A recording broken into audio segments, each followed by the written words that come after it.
AVIQ is audiovisual the intelligent way, where we put our IQ to work for your AV needs. With more than 100 years combined experience in audio, video, and automation, our team of experts is dedicated to one thing, helping you discover technological solutions that make your home special. Once you experience a game or a movie on one of our state-of-the-art home theater systems, you may never leave the house again. AVIQ can build the entire system for you or provide the quality components if you're a do-it-yourselfer. But AVIQ is more than just home theater and state-of-the-art sound systems. We offer a variety of control options for home technology. Energy efficiency, heightened security, and improved quality of life are all attainable through the automation of home systems. Intuitive and user-friendly control is our main priority in designing a system that meets your needs. Don't just take our word for it. You need to see it to believe it. Come visit us at our state-of-the-art showroom on University, just east of Jim and Nick's, across from AT&T, or visit aviqhsv.com.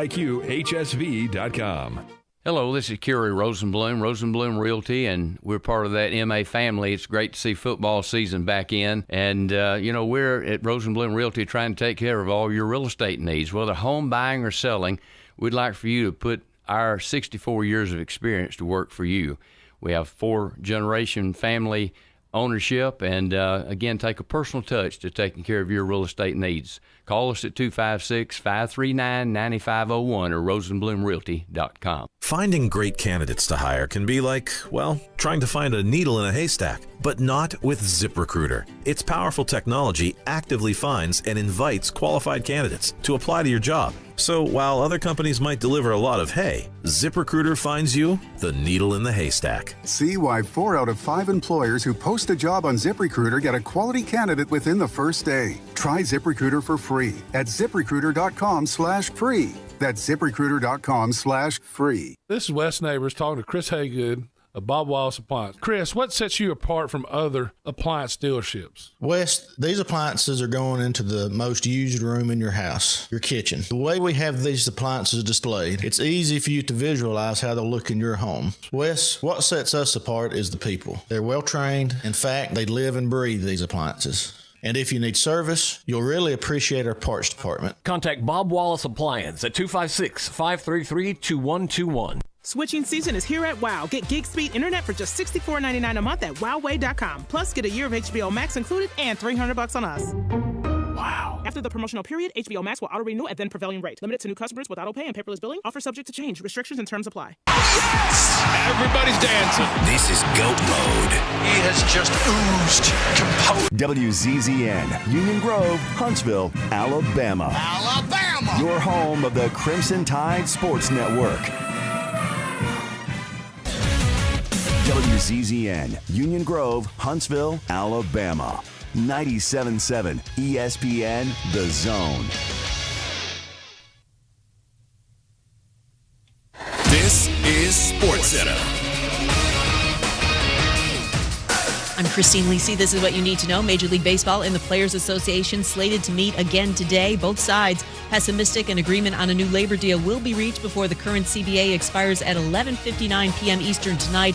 If no new labor agreement is reached by then, MLB can impose an immediate lockout. NBA Suns medical staff evaluating shooting guard Devin Booker today. He sustained a left hamstring injury in the win over the Warriors. The Suns return to action tomorrow night at home versus the Pistons when they'll try to run their winning streak to 18. This is a big day in Baton Rouge where new LSU football coach Brian Kelly will hold his introductory press conference. Coverage at 1 Eastern ESPN TV. The College Football Playoff Management Committee meeting in person today for another crucial discussion on whether to keep the current playoff format at 4 teams or expand to 12. Log on today, 977ESPN.com. From the Fox 54 Weather Center, I'm Chief Meteorologist Jordan Dressman. A partly sunny sky this afternoon. Really is going to be a beautiful day across North Alabama, southern Middle Tennessee. Temperatures climbing into the mid and upper 60s. We're only going to fall into the mid and upper 40s as we head into the overnight. Plenty of sunshine once again for your Thursday. Temperatures hanging out in the mid and upper 60s once again, but I do think some folks are going to be pushing 70 degrees Thursday afternoon, dropping into the mid and upper 40s as we head into the overnight. A partly sunny sky for your Friday. Temperatures hanging out consistently in the upper 60s and lower 70s. I'm Chief Meteorologist Jordan Dressman on your home for ESPN Radio, 97.7 ESPN The Zone. Football season is here. 45, nobody's gonna catch him. No shot, touchdown, 68 yards, no Sean Marino. 97.7 ESPN, The Zone.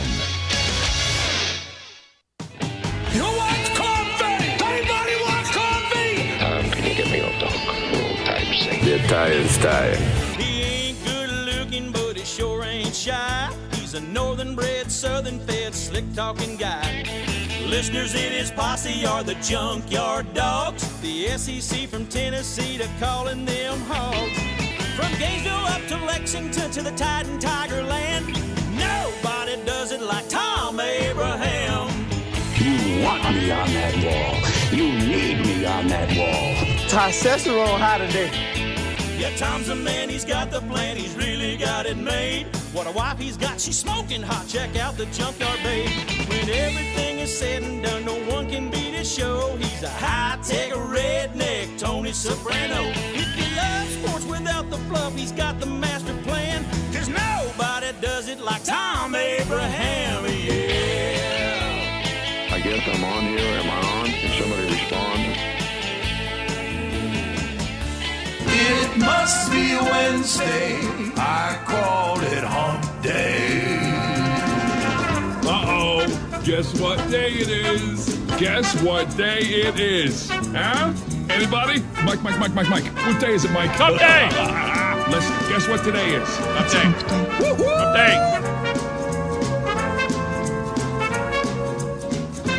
Yeah, baby, it is Hump Day in the doghouse. So glad that you are with us today. And, well, I got to tell you right now, phone lines are open, so feel free to jump in, 256-576-4977. You can also text the show, 732-9TA-SHOW. That's 732-982-7469, exclusive to the Thom Abraham Show. Great way to communicate with us. My Twitter feed, my personal Twitter feed, is at Thom Abraham Show, while the station's feed is at 97.7 ESPN. Great information there, including ways to watch the show and information about the show and who's coming up on the show and all that good stuff. We are also on the Twitch and the Facebook at 97.7 ESPN. You can watch the show there as well. Am I lying? Let me just check the Twitcher myself. No, there we are right there. There it is right there. And look at that. The Big Dog's got a gray hoodie on, and the Grizz has got a gray maybe hoodie on. Well, maybe not. He actually looking much sharper than me. I look like a slob compared to him. He's got a collared shirt and a nice sweater. Me, I got a T-shirt and a hoodie on. But that's, I guess, just the way I'm rolling today. Look, you need to like and subscribe at the YouTube page at 97.7 ESPN The Zone and get the app, because there you can find a link to all of our alternate programming as well on Zone 2, Zone 3, Zone 4. You're going to need those as the week goes on and we get more and more into the games and the different things that are coming up, UAH basketball, Alabama basketball. Look, this Saturday, I mean, it's kind of nuts. You got the SEC championship game, and right on top of it, basically, is Alabama at Gonzaga. Now, Joey Blackwell from BamaCentral.com is coming up shortly with a look at the SEC championship game and from an Alabama standpoint, plus an update on hoops. The Tide, who are number 16 in the country now after that loss to Iona last week, they're playing at number 3 Gonzaga right during the SEC championship game. So what you'll have from us is you will have the SEC championship game over the air and on our primary stream, and on Zone 2, you'll have Alabama and Gonzaga. The Zags were number 1 until Duke beat them. And then last night, the Dukies went down in Columbus to an unranked Ohio State team, 71-66, after leading by as many as 15 in the second half. That's what you get when you wear those black uniforms, Duke. Wear your Duke colors, will you? For God's sakes, wear your Duke uniforms. You don't have black in your uniform. Wear Duke Blue Devil blue and white. Stop it. Duke led that game by as many as 15. They led at 13 at the half and 15 in the second half. Ohio State's now 5-2. They'll get ranked. Next rankings. By the way, speaking of college hoop, I watched some of the Syracuse-Indiana game. Got to be brutally honest with you. Always been a Syracuse hoops fan. You know what I mean? I mean, when you grow up in upstate New York, that's all you got from college basketball. Forget about college football. I mean, we didn't really care about Syracuse football that much, but Syracuse basketball. And Jim Boeheim's been the coach there like my entire adult life. I honestly don't even remember when Jim Boeheim wasn't the coach there. Grizz, look up how many years Jim Boeheim has been. Has Jim Boeheim been a coach at Syracuse for like 45 or 50 years? Who the hell does that? I mean, Krzyzewski's retiring this year. Boeheim, I thought he died like 3 years ago. I mean, Krzyzewski's going out after what, 30-something years? Boeheim's got to be closing in on 50. I don't think it's that many, but it might not. It might. I tell you what, I bet it's not far from that. Crazy. Anyway, I watched a little bit of, what is it, 45, he says in my ear. 45 years. I watched some of that game. Two historic programs, Syracuse and Indiana. Remember, they met in the 1987 championship game. Damn Keith Smart. The Qs choked up the lead late at the end of regulation, and then they won in double overtime, 112 to 110. That was a fun game to watch. It was Indiana's first loss of the season, even though they weren't ranked either. Syracuse now 4-3. I'm starting to get caught up a little bit on the college hoops. I got to get caught up. It's transition time. I got to get caught up a little bit here on the college hoops because, to be honest with you, I mean, I'm getting to that point. You know, football now, it's gone. But that's not totally gone. But, I mean, think about it. This weekend we got like 6 games. You know what I mean? I mean, the college football season is over with. Yes, we got 6 weeks of the NFL left. I get that, but doesn't it feel a little bit like... You know, football now, it's gone. Yeah, it feels like it's gone. You know what I mean? It's... Won't be back till Labor Day. Well, no, it'll be back Saturday. NFL, bowl games. But, yeah, finna be gone. So you got to get into that. I get into hockey. Watched the Bruins lose to the Red Wings last night. I'm a big hockey fan. What are you... Grizz throwing his fists in the air. Is he a Detroit Red Wing fan? Are you kidding me? Predators last night. How about... what's his name there? Kid that was out for 3 or 4 goals last night. 4 goals last night for the Preds. You got to be kidding me. Came back and went nuts. Anyway, so I pay attention to those things. I don't watch the NBA during the regular season. I really don't. I just don't. Philip Forsberg. 4 goals last night for the Preds as they won 6-0. I watch hockey. I watch college basketball. I watch hockey. I watch football. I watch fishing. I don't watch the NBA. Very rarely. I mean, I try. I watch a little bit here and there. I don't watch the NBA. I like the NBA playoffs. I don't watch a lot of NBA in the regular season. I just don't. At the top of the 11, Anthony Dasher from UGAsports.com will join us. Talk about the Bulldogs side of this championship game. Is this the year that they finally win it all? First time since 1980. Speaking of 41 years ago. Buck Bellew to Lindsey Scott. Is this the year they finally win it all? And then how much do they have to pay Kirby after these insane contracts that are being paid around college football right now for guys that don't win anything? By the way, did you see the extension that Mark Stoops got at Kentucky? Check out the Mark Stoops extension at Kentucky. Sooner fans hoping to bring a Stoops back to Norman may be interested in that deal. But here's the deal. If he wins 7 games, they automatically add another year to his contract. 2 years for a 10-win season. Win 10, you get 2 years.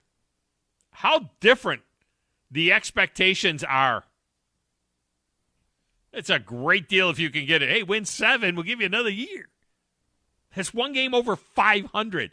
Every time you don't have a losing season, we'll give you another year.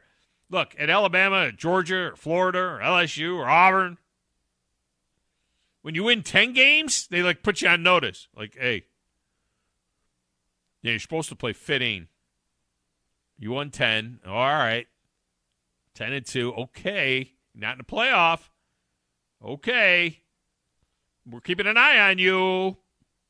We're going to keep an eye on you. You win 7 games, you get fired. Which brings me to Brian Kelly. I am calling my shot now. I'm not willy-nilly on stuff, okay? It's the worst thing that somebody in my position can be is wishy-washy on stuff. I'm paid for an opinion, okay? I'm not paid to sit here and give you the highlights of the game last night. I'm not paid here to sit here and say maybe, I think, well, if. I'm paid to have a damn opinion. And I'm calling my shot right now. Who knows? I might not be in the air by the time this comes around, but what time is it? It's 10:12 on 12/1. Mark it down, Grizz. Put it in there. You guys can play this till the end of your career if I'm wrong or if I'm right. I'm calling my shot right now on Brian Kelly. He's not going to win at LSU. He's not going to win at LSU. And by win, I mean win at least an SEC championship game. I'm not talking about he's not going to win 8 or 9 or 10 games. I'm talking about at least an SEC. LSU is bringing in Brian Kelly to go, 6-2 in the SEC West.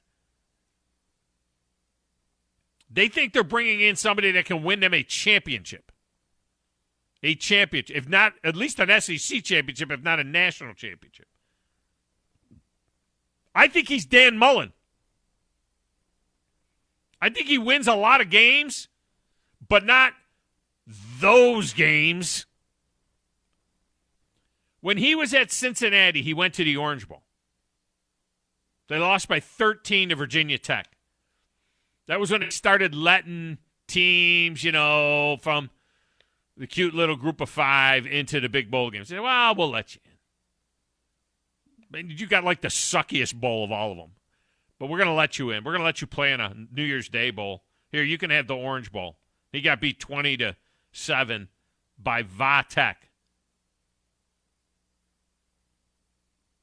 Remember, the teams that go from the Power 5 to play this team from the Group of 5 are never motivated in those games. They're never motivated in those games. The next year, they went to the Sugar Bowl. Now, he didn't actually coach in the game because this is what he does. He quits on his team like he did with Notre Dame here. A team that potentially could be a college football playoff team. He just leaves. Just quits on them. His team went to the Sugar Bowl, and they got waxed by 27 to the Florida Gators. Remember that? With Notre Dame, they sent him pre-college football playoff, BCS style. They sent him to the 2012 national championship game, and he got destroyed by Alabama. Then they went to the 2016 Fiesta Bowl for that playoff and got destroyed by Ohio State. Then he went to the 2018 Cotton Bowl in the playoff and got destroyed by Clemson. What was it, 30-3, something like that? Last year was his only year in a Power 5 conference. He went to the ACC championship game and got destroyed by Clemson. And they were like, well, yeah, but we're going to put them in the playoff because that was their only loss. They got destroyed by Clemson, but yeah. We'll send them to the Rose Bowl where they can play Alabama. Got destroyed by Alabama. So 6 New Year's 6 games and 1 conference championship game. The dude is 0-7. He's 0-7. You tell me if I'm wrong.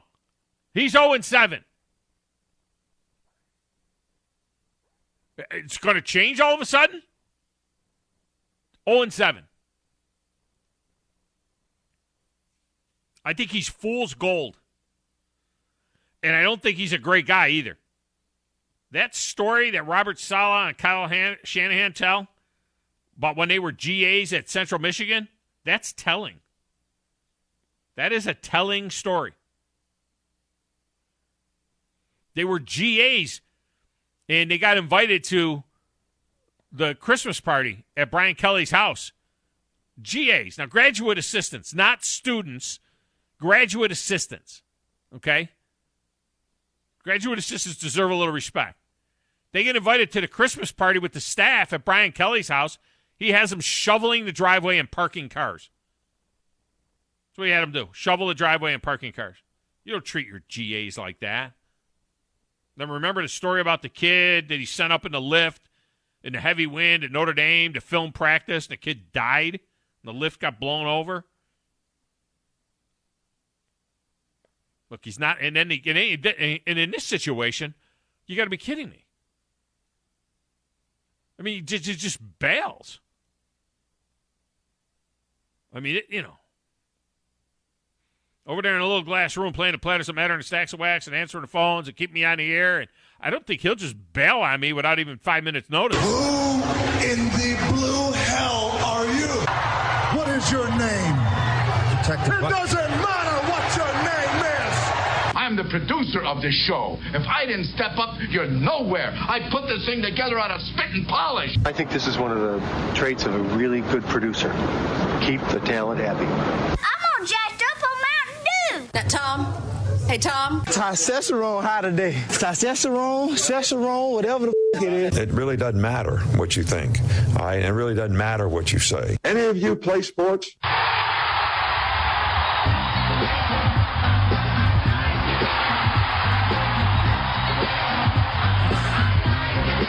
Chris, that calendar's going to be long gone by the time we know. You got to tear it a piece and tack it to the wall or something.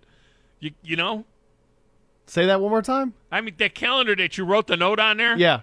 That says that Tom says that he's not going to win, and Yeah. you wrote it on there. You're going to tear that page off at the end of the month. Nobody's going to know. You need to cut that out. No, it's all right? picture. It's a picture. He's going to keep it in his phone. It's going to be saved, archived in the cloud. Oh, who he? That was from Steele on.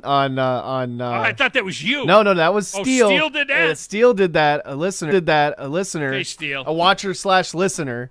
Hang on to that, Steele. On the Twitch. It said he wrote it down. He wrote it down, and it's for everyone out there. And I have it recorded. I'll make sure I'll get that. We should put one of them whiteboards that we got on the floor up. You know, we have multiple ones. Yeah, put one of the whiteboards up somewhere. Put it right under that Alabama flag that's right next to you. Put it on the board so you can make little notes to yourself there. Anyway, put it on the board and then just put it on there. It'd and be just like Woody leave Page. It there. Yeah, like Woody Page. Exactly, like Woody Page. We'll put it on there and leave it there. Big Dog says, Brian Cut. Look, this deal here, leaving, they are literal. I mean, I think walked it's stupid. in. I think it's a stupid deal. I mean, I think you were set where you were at. I mean, I think they loved you. I mean, no matter how bad or good you did, every single year. Yeah, but forget that. 6 days. Yeah. 6 days before the team gets That's told awful. whether they're in the college football playoff for the third time in 4 years. He takes the job. He goes in, meets with the kids for 10 minutes. I think it was 10 minutes, not 2 minutes. A bunch of people said 2 minutes. Meets with the kids for 10 minutes, doesn't take any questions. Good night, everybody! See you later. And he heads to LSU and leaves the team twisting in the wind. And let me tell you something. I don't know if you heard Gary Barta yesterday after when they interviewed him after the thing came out, after the rankings came out, but he said basically that yes, it is a factor. The fact that he has left them, it'll be a factor when they make the decision as to whether or not the Fighting Irish get in. There's going to have to be more chaos than the original chaos that we thought there would have to be. You know what I mean? I hope for chaos just so that occasion has to happen. Like you just bump everybody up and.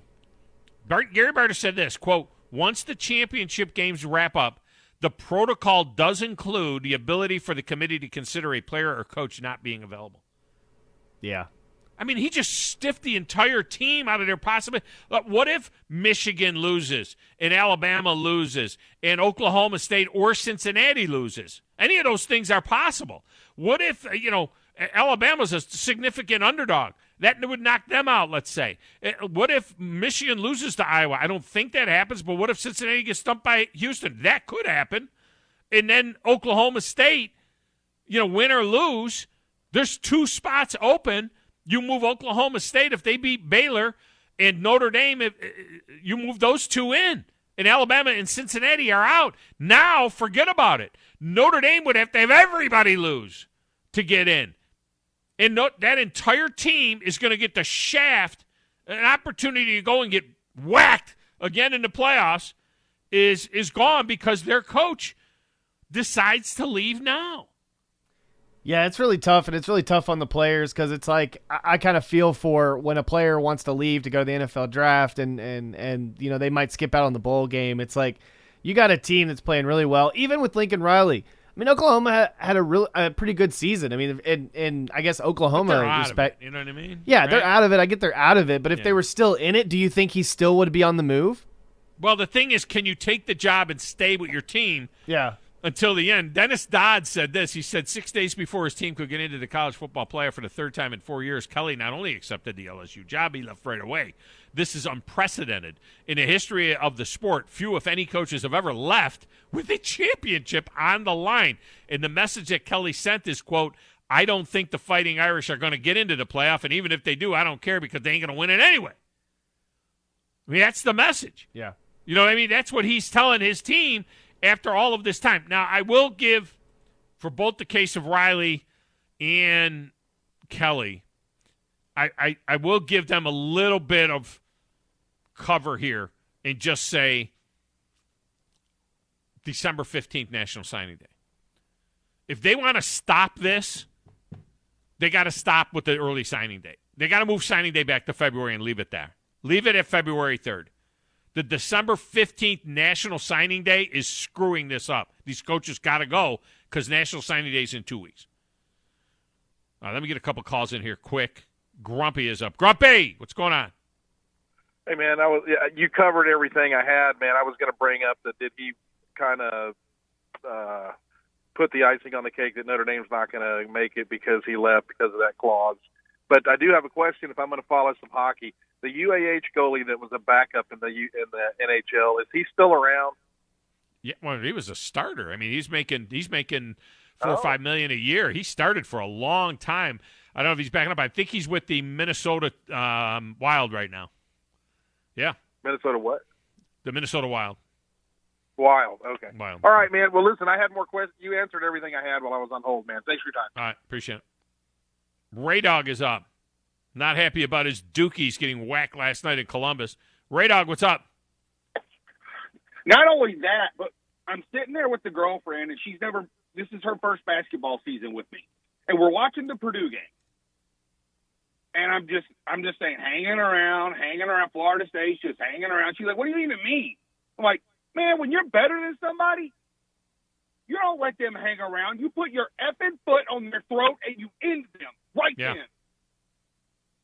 Duke was up 15. And I tweeted before the Duke game, Purdue plays like this, they're the best team in the country, and it's not really that close. They looked amazing last night. Like, it's probably the third best team in the ACC. Yeah. I mean, they looked amazing for a long time, but not long enough. And as for the Brian Kelly thing, I'm going to say these words. And guys like me and Tom who are old enough to understand the context of the words I'm about to say, it says everything. Most wins by a single coach in the history of the University of Notre Dame football. And you think LSU is a better gig? Yeah, keep in mind 14 years, though. I mean, he coached there a lot longer. He coached a lot more games than Newt Rockne, the guy he passed. That was a hollow No, thing. when they were playing 9. Yeah, they were playing 9, and Newt Rockne died in a plane crash, or Newt Rockne would have won 200 more games at Notre Dame. But, yeah, I get your point. He won the most games because he was there so long. He won the most games, but never won anything. I mean, at the end of the day, right? I mean, we agree, never won anything. Never won one New Year's Day bowl game at Cincinnati or Notre Dame. Never won a conference championship game. Dude is Dan freaking Mullen. I'm telling you. The last championship Notre Dame won, I'm 44 years old. I was 11. Yeah. 1988. Yeah. Lou Holtz was still the coach. Yeah. All right. You don't leave Notre Dame for LSU. That's not even a lateral. By the way, first coach in the history of Notre Dame football, which is 120 years old or whatever, first coach ever to leave for another job. Lou Holtz left for TV and then came out of retirement to go coach at South Carolina. No coach in the history of Notre Dame has ever left for another job. Do you believe that? And I mean, I believe it. It's true. But no coach has ever – this is the first time a coach ever left Notre Dame to take another job. I'm amazed he didn't get one of them Les Miles contracts. Every 2 years, he has to be the average of the top 5 paid coaches until they fire him. Yeah. Not going to win anything. Not going to win. See you. Bye. Let me get Chopper in here. Chopper? Are you new to the show, Chopper? Yeah, well, I listen a lot, but I gave you that for calling in. I mean, we got Nate in the corner over there looking for something to do, and he loves when somebody new calls the show, and then he gets all excited. Drops one of those on us. Yeah. Well, I was listening to the Greeny show and yours and on the Notre Dame take and Brian Kelly leaving, and I didn't hear that they're out because Brian Kelly was out. I heard that at the bottom of the list that may be an item.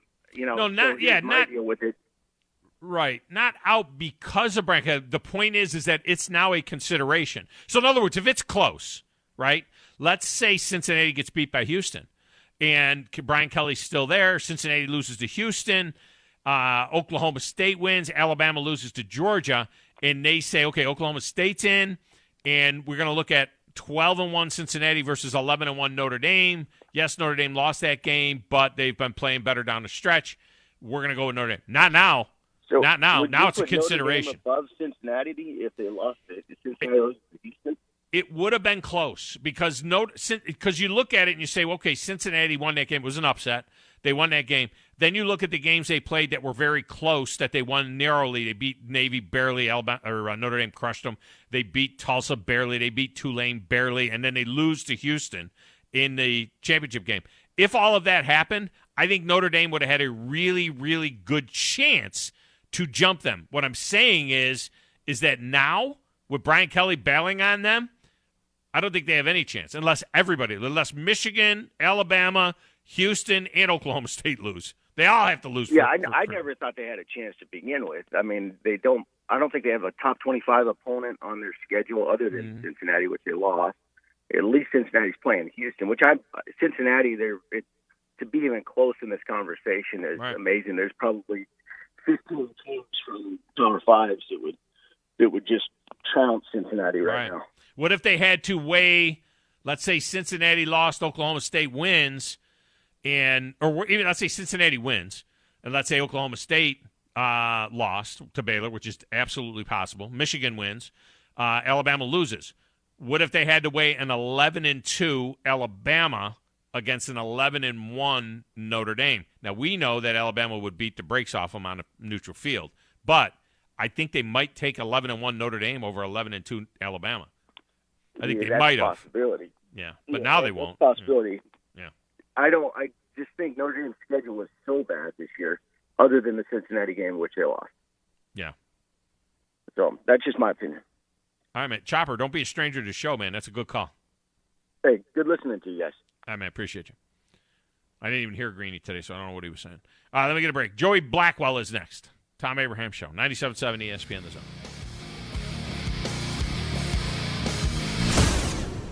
Looking for a great deal? Well, I've got one for you. Thom Abraham here for Valley Equipment Rental. And at Valley Equipment, if you rent after 3 on a Friday or on a Saturday morning, you're not due back until Monday morning. So basically, you're getting the entire weekend for the price of one day. And if you're in the service or are a vet, they'll knock another 10% off. Valley Equipment is locally owned and involved in our community through charities and even supporting local teams. And soon, they'll have a second location to handle even more equipment. Stay tuned for info on where that will be and when it will open. TOC Sports has been there for you. Now, you're probably asking yourself, what does that mean?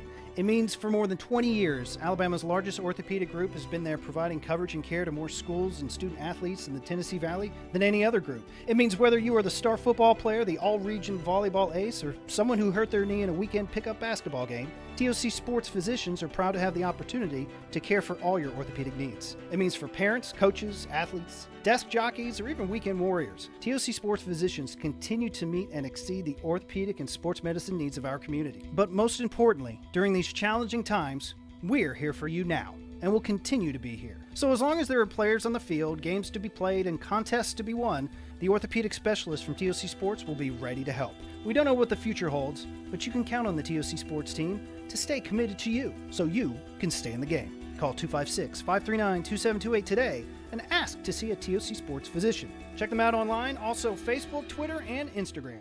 Take your taste buds back in time with a trip to the all-new Bubby's Diner, offering a variety of mouth-watering food from delicious starters to 50s-style diner food and meat-and-three meals, featuring owner and Huntsville native Chris Bubby Belcher's family's homemade recipes. Open Monday through Saturday for breakfast, lunch, and dinner at 8412 Whitesburg Drive in the former Gibson's Barbecue. Drive-in, drive-through, carry-out, or curbside pickup with delivery coming soon through Grub South. Bubby's Diner, home of the Donut Burger. Hi, everybody. Eli Gold here. Right now, indoor air quality occupies top-of-mind awareness for families and business owners. Rick Smith and the trusted professionals at Environmental Comfort Systems can take care of your indoor air quality concerns with their state-of-the-art indoor air quality solutions. Environmental Comfort's indoor air quality systems remove 99.9% of airborne contaminants so you and your family can breathe clean, fresh air. If anyone in your family suffers from allergies, or if you just want the security of knowing the air you breathe inside your home is free from viruses, bacteria, pet dander, dust, and odors, Environmental Comfort Systems are the professionals to call. Environmental Comfort also carries state-of-the-art, high-efficiency comfort systems that increase home comfort, keep humidity in check, and help you save money on your energy bills. Give my friend Rick a call or visit them online at envcomfort.com and breathe cleaner air today. Environmental Comfort Systems, Alabama license number 92314. Hi folks, Bobby White back again for Woody Anderson Ford. And while placing a custom factory order is a smart way to save big and get exactly what you want, it's not suited for everybody. Right now, during our year-end sales event, choose from the best selection we've had in months of 2021 F-150, Explorer, and Edge. These Fords are on the ground and ready for your driveway. Woody Anderson Ford has financing as low as 0% for up to 60 months on most 21 models, and 22 Edge has up to $2,000 in bonus cash. If you're like me, you've seen more and more Bronco Sports running the roads in Huntsville and Madison. Come take one for a test drive and you'll see why folks rave about it. It's Woody Anderson Ford's year-end sales event with 0% financing for 60 months or up to $2,000 in bonus cash, and it all ends November 30th. Come in to Woody Anderson Ford. We're America's best-selling brand. Woody Anderson Ford, corner of Jordan Lane and Sparkman Drive. Hope to see you soon. From the Fox 54 Weather Center, I'm Chief Meteorologist Jordan Dressman. A partly sunny sky this afternoon. Really is going to be a beautiful day across North Alabama, southern Middle Tennessee. Temperatures climbing into the mid and upper 60s. We're only going to fall into the mid and upper 40s as we head into the overnight. Plenty of sunshine once again for your Thursday. Temperatures hanging out in the mid and upper 60s once again, but I do think some folks are going to be pushing 70 degrees Thursday afternoon, dropping into the mid and upper 40s as we head into the overnight. A partly sunny sky for your Friday. Temperatures hanging out consistently in the upper 60s and lower 70s. I'm Chief Meteorologist Jordan Dressman on your home for ESPN Radio, 97.7 ESPN The Zone. When we say local, we mean local, not Birmingham. Loser. We are the only sports talk station in Huntsville. It's all right here. 97.7 ESPN, The Zone. You've got a magical glow.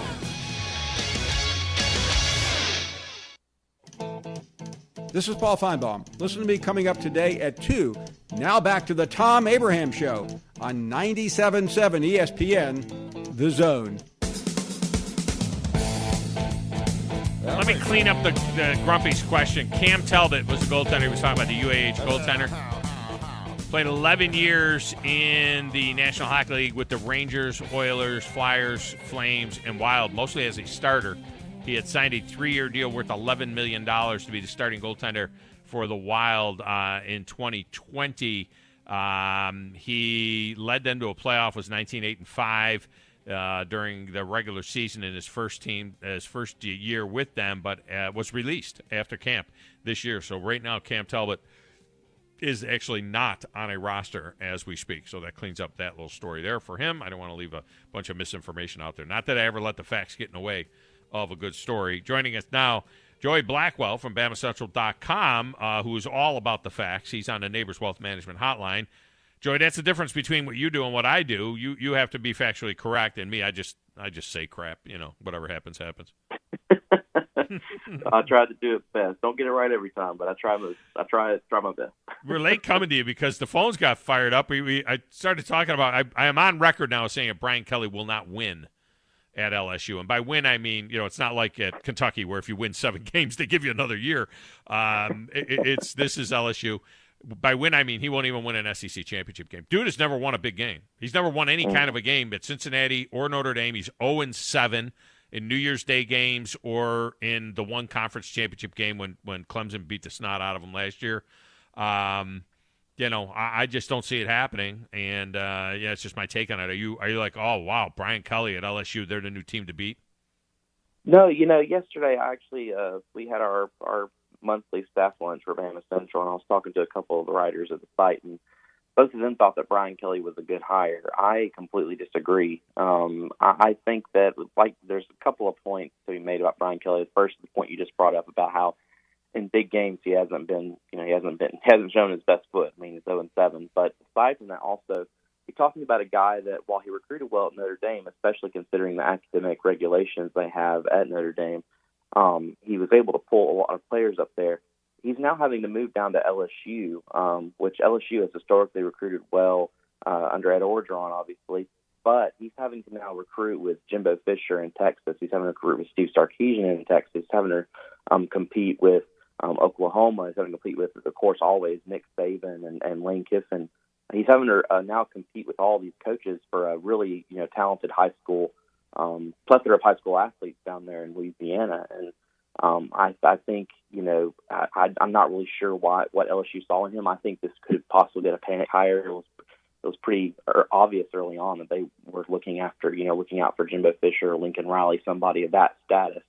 And I think this might have been, okay, well, now that those both are done, who's the next biggest name on the table? And it was Brian Kelly. So obviously, I want to see him succeed. I want to see LSU succeed because obviously if they do well, it makes for more interesting football in the SEC West. But at the same time, I think that we're going to see a lot of players transfer. We already have with LSU when they announced that Orgeron was leaving. But I think we're going to see a lot of players transfer. I think we're going to see a lot of decommitments, and it's really going to take a while, I think, for Kelly to get his feet under him when it comes to recruiting down there. Yeah, I think him going into those living rooms in the dirty South, it's going to be a different kind of feel for him, and I think he's going to struggle at that as well. I made an analogy. I'll give you a comp. I think he's Dan Mullen. He's Dan Mullen of the Midwest. Win a bunch of games, but never really win anything significant. You know what I mean? Just win a lot of games. Yeah. But that's not what he's there for. And a lot was made out of the fact that he is the winningest coach at Notre Dame history with the 106 wins, one more than Newt Rockne. But in terms of, he's also the losingest coach, and it isn't close. I mean, he's lost more games by far, lost 9 more games than Lou Holtz, and Lou Holtz had a much higher winning percentage. All of those guys, Lou Holtz, Dan Devine, Frank Leahy, Newt Rockne, all of those guys on the list have a much higher winning percentage than did Brian Kelly. Sorry, I thought you were finished there.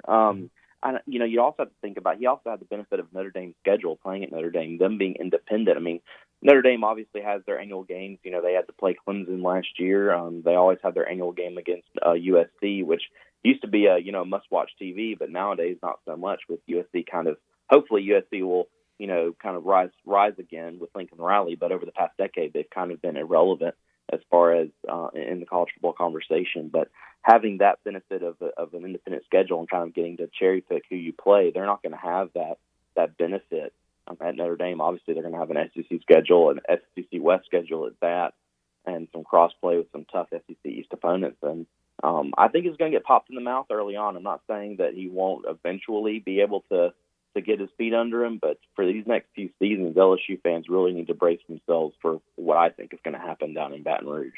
Yeah, I do have a poll question up about that. Who will win a natty first? Lincoln Riley at USC, Brian Kelly at LSU. Neither one will get them. Of course, 58% are saying neither will win one, but 26% say Brian Kelly and 14% say Lincoln Riley. I think Lincoln Riley has an infinitely better chance to win a championship at USC than Brian Kelly does at LSU. No, I completely agree. When you consider the two schedules, I mean, if you're USC, if Lincoln Riley is able to go there and recruit really well, which there are obviously some talented players out of the state of California, Bryce Young being one, JT Daniels being another, just off the top of my head. If he's able to recruit, I mean, really your only competition that's remained relevant over the past few years is Oregon. Stanford's able to pull one off every now and again, but I really like that favorable Pac-12 schedule, and if he's able to build a solid team, then, I mean, it wouldn't surprise me in the next 3, 4, 5 years we have USC in the college football playoff. But obviously that all comes down to recruiting, and Lincoln Riley proved that he could do it at Oklahoma, and I think he could do it at USC as well.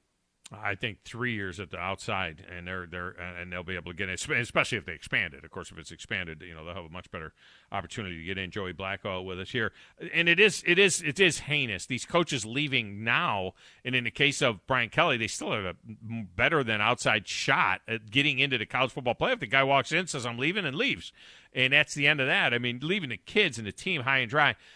I was a big proponent of the December 15th signing date. I thought it was something that, let's get it out of the way and get these kids signed. Now I'm starting to think that thing has to go away so that these coaches will finish the year with their teams. I think that's what's pushing coaches to leave their teams before bowl games, before potentially even playoff games, is that December 15th is looming. I'd rather see something maybe August 15th. If a kid wants to commit before his senior year, and the school's committed to him, go ahead and commit, and then leave it till February. December 15th is right in the middle of the end of the season, if you will, if that didn't make sense. But I think we got to get rid of December 15th if we want these coaches to hang around at least till the end of their season. No, I agree. I've always thought that December 15th is an odd date. I mean, it does line up with the high school football schedule, and things tend to be wrapping up around then. But when it comes to college football, it's kind of, you do have these coaching changes. You do have not even just head coaches, but also assistant coaches that recruit players, and these players commit to the school because of the coaches. And then, of course, they're kind of, for lack of a better term, they're kind of screwed when the coaches leave early.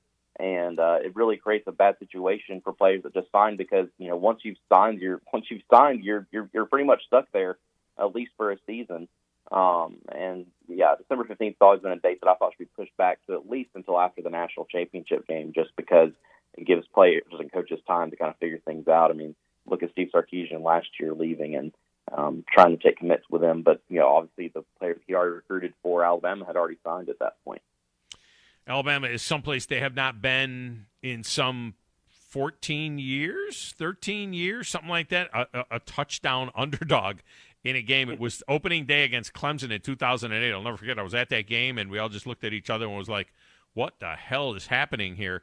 They were a big underdog to Clemson, and they went in there and beat the snot out of Tigers, and that's when the dynasty really began. So this is kind of fascinating. This is interesting. They certainly can't play all the mistakes and so on that they had against Auburn and attempt to beat Georgia. But what is your formula? How is it that Alabama wins that football game? I think one of the ways Alabama can win is they really need to, first off, the offensive line needs to step up. That's been a problem that Alabama's had.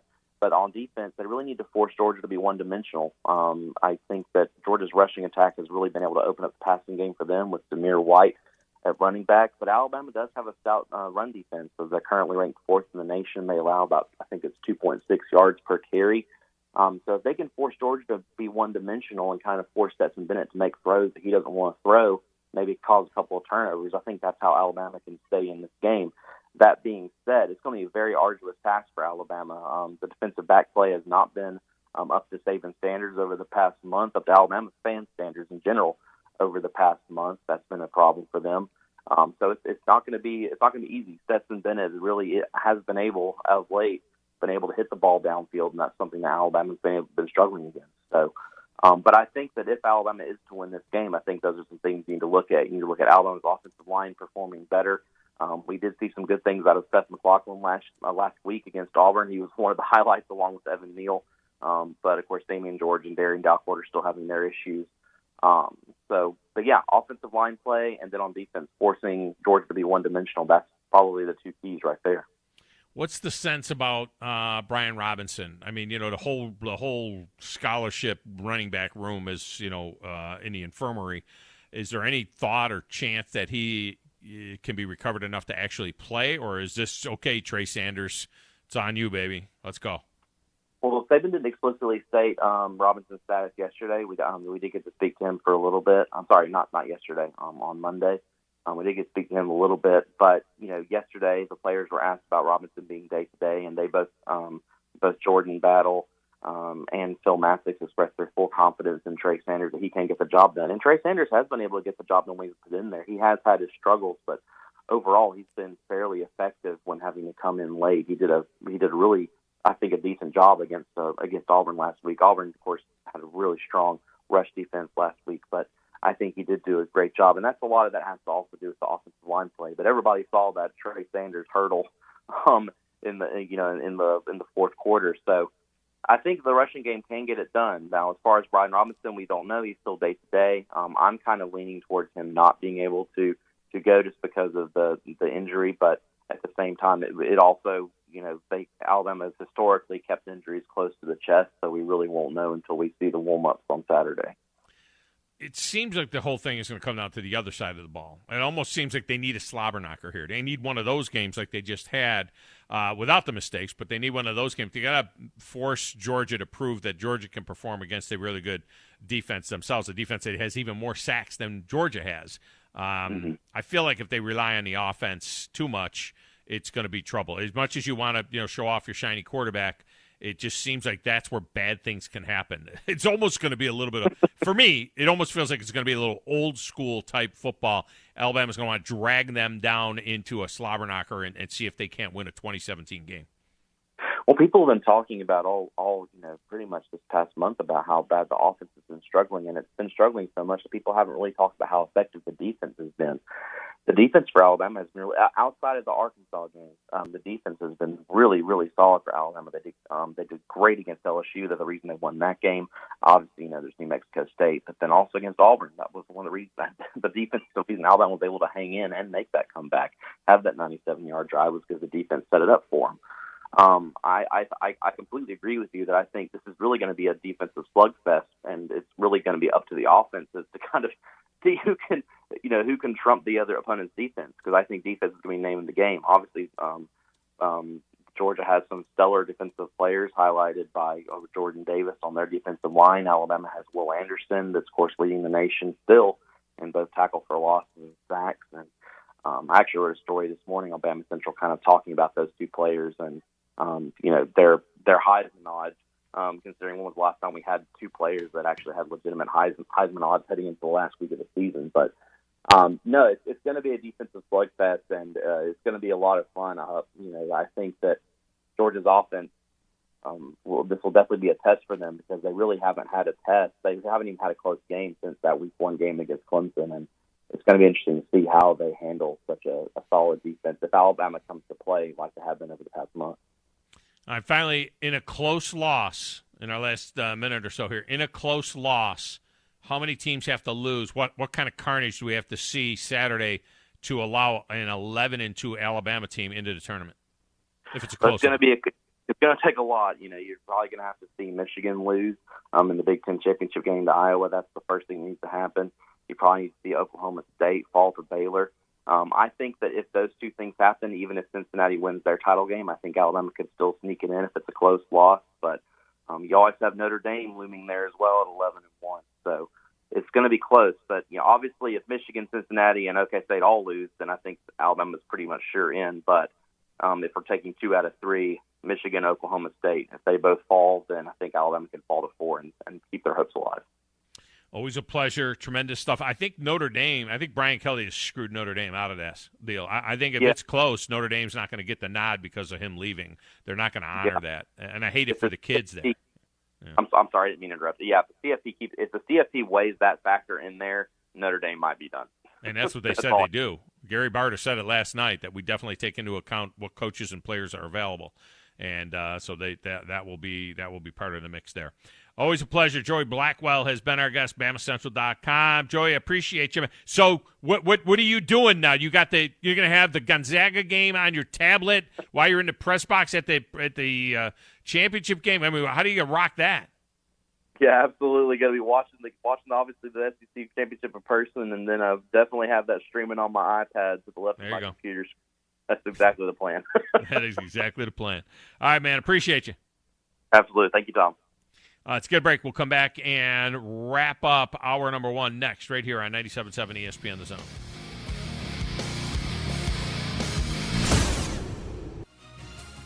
You're listening to the Thom Abraham Show on 97.7 ESPN The Zone. TOC Sports has been there for you. Now, you're probably asking yourself, what does that mean? It means for more than 20 years, Alabama's largest orthopedic group has been there providing coverage and care to more schools and student athletes in the Tennessee Valley than any other group. It means whether you are the star football player, the all-region volleyball ace, or someone who hurt their knee in a weekend pickup basketball game, TOC Sports physicians are proud to have the opportunity to care for all your orthopedic needs. It means for parents, coaches, athletes, desk jockeys, or even weekend warriors, TOC Sports physicians continue to meet and exceed the orthopedic and sports medicine needs of our community. But most importantly, during these challenging times, we're here for you now, and will continue to be here. So as long as there are players on the field, games to be played, and contests to be won, the orthopedic specialists from TOC Sports will be ready to help. We don't know what the future holds, but you can count on the TOC Sports team to stay committed to you, so you can stay in the game. Call 256-539-2728 today and ask to see a TOC Sports physician. Check them out online, also Facebook, Twitter, and Instagram. Ho, ho, ho! Bob Baumhauer here, and Baumhauer's Victory Grill is kicking off the holiday season right. From our always fresh buttermilk fried chicken tenders to our homemade Nana's chicken salad, and of course our world-famous buffalo wings. We've got your holiday meals covered with our legendary party-ready trays. And what's a holiday party without gifts? Now through December 24th, get a $5 bonus card with every $25 in gift cards purchased. Plus, our signature sauces make great stocking stuffers too. Merry Christmas!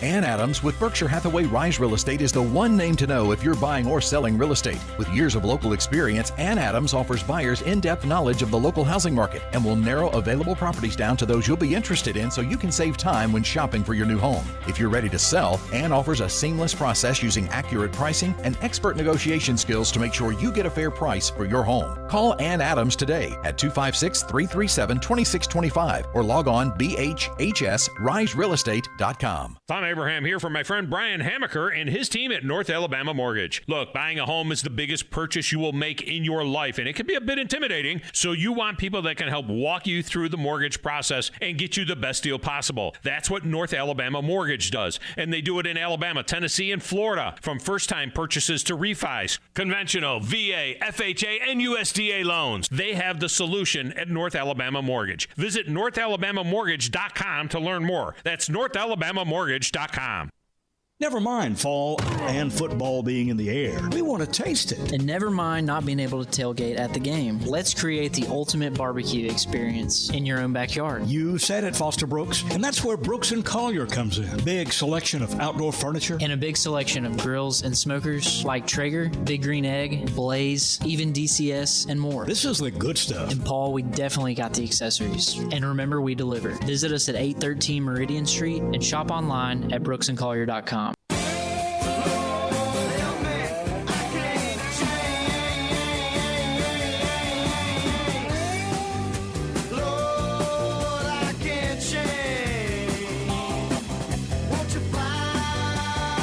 Wants to know if you have jorts on today, Grizz, with your collared shirt. No jorts. No jorts, just jeans. It's got jeans, not jorts. All right, welcome back. Coming up at the top. That's for later. Later on. It's like when you go partying. It's when you go trolling for the women. Rock the jorts to troll for the women. Coming up at the top of the hour, Anthony Dasher will join us from UGA Sports. We'll get his take on the SEC championship game. What does Georgia need to do? Can Georgia win this whole thing with Stetson Bennett at quarterback? The theory all year has been to win the championship, they'll need JT Daniels. To win the SEC championship, they'll need JT Daniels. I don't think that feeling is still there. But we'll talk Georgia and the SEC championship game next with Anthony Dasher. And then we have open lines the rest of the way. Some thoughts on what could happen, some scenarios. And we'll continue to get your thoughts on what's going on. A new mouth today. It's all coming up. Hour number 2 is next. 97.7 ESPN The Zone.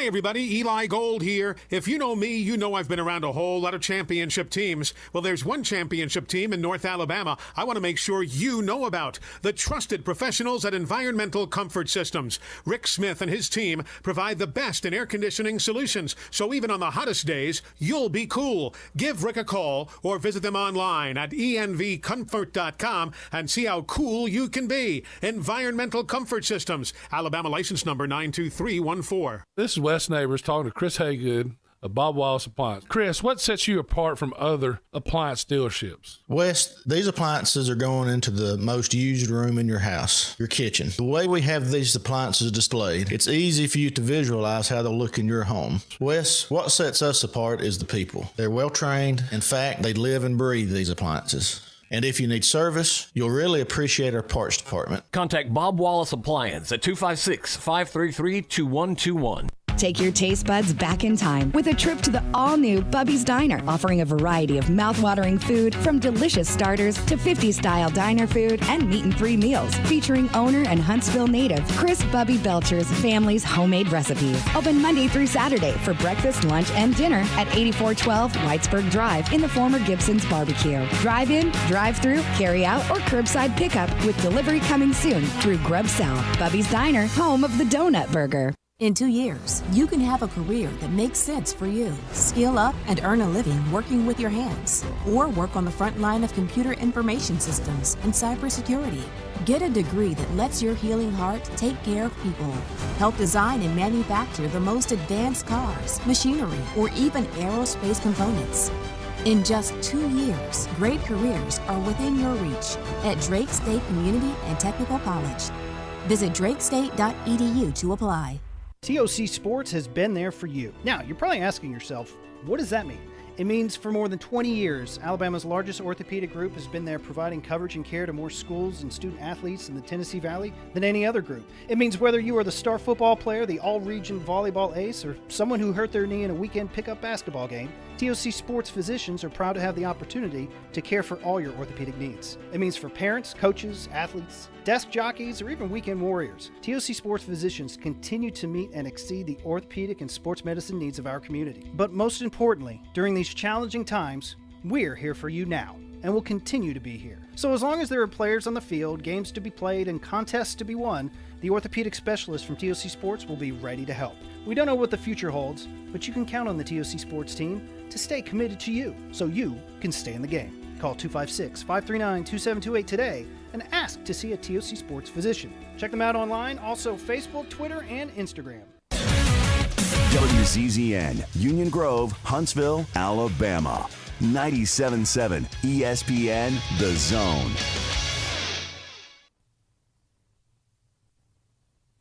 This is SportsCenter. I'm Christine Lisi. This is what you need to know. Major League Baseball and the Players Association slated to meet again today. Both sides pessimistic. An agreement on a new labor deal will be reached before the current CBA expires at 11:59 p.m. Eastern tonight. If no new labor agreement is reached by then, MLB can impose an immediate lockout. NBA Suns medical staff evaluating shooting guard Devin Booker today. He sustained a left hamstring injury in the win over the Warriors. The Suns return to action tomorrow night at home versus the Pistons, and they'll try to run their winning streak to 18. This is a big day in Baton Rouge, where new LSU football coach Brian Kelly will hold his introductory press conference. Coverage at 1 Eastern, ESPN TV. The College Football Playoff Management Committee meeting in person today for another crucial discussion on whether to keep the current playoff format at 4 teams or expand to 12. Football season is here. Arias is going to take it to the house. 80 yards. Touchdown, Alabama. 97.7 ESPN, The Zone. You need to be more like a dog. Like what you guys are doing. You've got your fingertip on the pulse of your listeners. You guys know what they're talking about. Be a dog. God bless the show. You are the Messiah. We need more dogs. This is the best show on radio. The big dog, Thom Abraham, is here with you. Hey, I see you. I see you, dog. So settle in and get your bark on. That's my dog. Now live. Here he is, the big dog. Let's go, baby. Thom Abraham. How you doing? How you doing? How you doing? How you doing? How you doing? How you doing? How you doing? Look, I don't speak Spanish. I don't know how to say this, so I'm going to choose my words very carefully. I think you're a psycho. Do you know who I am? I mean, that guy sounds like Elle McPherson farting into Miles Davis' trumpet. I guess I'm on here. Am I on? Can somebody respond? Get off my lawn. I have to drag my Yankee ass out of here. Welcome back, hour number 2 of the Thom Abraham Show. This segment brought to you by North Alabama Mortgage. At North Alabama Mortgage, well, they can take care of all your mortgage needs in Alabama and in Tennessee and in Florida. They're there for you at North Alabama Mortgage. And, you know, it doesn't matter if it's a refi or a new purchase. They've got it done. They've got conventional, VA, FHA, USDA loans. My refi was just approved yesterday. The ease in which I've done this has been amazing. And it's because they treat you like family. That's what they do. Brian Hammaker and his crew, they just treat you like family over there. And they're going to make sure that you get the best deal possible. And I don't know about you, but I get bombarded every day. My mailbox is full with offers from companies to refi your house. And all these crazy numbers and rates and everything else. I mean, it's every single day. All I do is talk to Brian Hammaker, and I said, this is all, and he says, just let me handle it. And now I'm totally confident. I can throw those away with confidence. I don't feel like I'm missing anything because I got Brian Hammaker on my side in North Alabama Mortgage. Go to NorthAlabamaMortgage.com to learn more. All right, joining us now, a guy that does a tremendous job covering Georgia sports for UGAsports.com. He is Anthony Dasher, and he is on the Neighbors Wealth Management Hotline. Anthony, welcome back to the show. How are you? Hey, Tom, I'm doing pretty well today. Doesn't it seem like it was just a minute ago that Georgia was beating Clemson 10-3, and we were all like, I wonder what this means about Clemson. I wonder what this means about Georgia. A 10-3 football game. What is this, 1966? It seems like it was a minute ago. No doubt about it. And at the time, I don't think we really knew much about what either of those teams was going to have. Of course, Clemson did not live up to the expectation where you look at the fact that Georgia held Clemson to 3 points. That was just a kind of a precursor to what this defense was going to be able to do this year, and they've carried it on throughout the course of the season. No, they did carry it on throughout the course of the season, and as it turns out, Clemson battles back to end up 9-3, something like that. We don't even consider that they ended up a pretty decent football team. They're probably better than several teams that are ahead of them in the poll at I think where they are now at 22 or something like that. At what point in the season for you was it like, oh, this is? I mean, for me, it was the Arkansas game. I thought Arkansas was going to give them a game. 37-0. I mean, just shellacked Arkansas at home on October 2nd. But when was the point for you when you said this is something really, really special? Well, I'm kind of like you. When I looked at the Arkansas game and how easily Georgia won, was able to dismantle the Razorbacks, and I kind of had an idea then. But for me, it was probably the Florida game. I know Florida, it had some issues leading to that contest, but that's just always a game that Georgia is just. He's had issues with before. We had trouble, winning, and to win that game in the manner they did, then I thought that hey, they've got a chance to be pretty special this year. And certainly on defense, they were very special this year. We don't talk about the offense as much because the defense was so ridiculous. Number one in total defense, number one in scoring. They allowed less than 7 points a game. That's just ridiculous numbers. But offensively, second in the country with 40 points and sixth, or second in the SEC and sixth in the country with just under 41 points a game. Alabama scored 42 points a game, but still, did we sell this offense a little too short? I think maybe a little bit, and I think it all starts with Stetson Bennett. I mean, there's even a good number of Georgia fans right now who wonder if Kirby Smart is playing the right guy at quarterback. And they still look at J.T. Daniels, the former 5-star, et cetera, and they wonder why he's not playing. Where you've got Stetson Bennett, 5'11", 195 pounds, former walk-on, but yet he's doing what he's doing right now, really doing a great job leading this team. But yeah, I totally agree. This offense, I think, does get overlooked a lot, and the fact, they're getting George Pickens back. They've got Don Blaylock back now, wide receiver. They've got a chance, I think, to get even better. Talk about Stetson Bennett, the fourth here. The thought process has been all season long, but to win a championship, it has to be JT Daniels. And certainly there was a lot of skill there with JT Daniels. I think that leadership is a very important thing, and I think that's something that is very much in Stetson Bennett's corner. A lot of people point to Jake Fromm and Justin Fields and the decision that was made there that maybe Kirby is loyal to a fault, to certain guys. But is there a sense now that not only can they win Saturday, but that they could win it all with Stetson Bennett as their quarterback? I think more and more people are kind of feeling that way. Again, like I said, there's still a large number of Georgia fans who aren't sure about that, and they think it's going to take JT Daniels to get the job done. But Stetson, I tell you what, I mean, I'm probably in that category, too.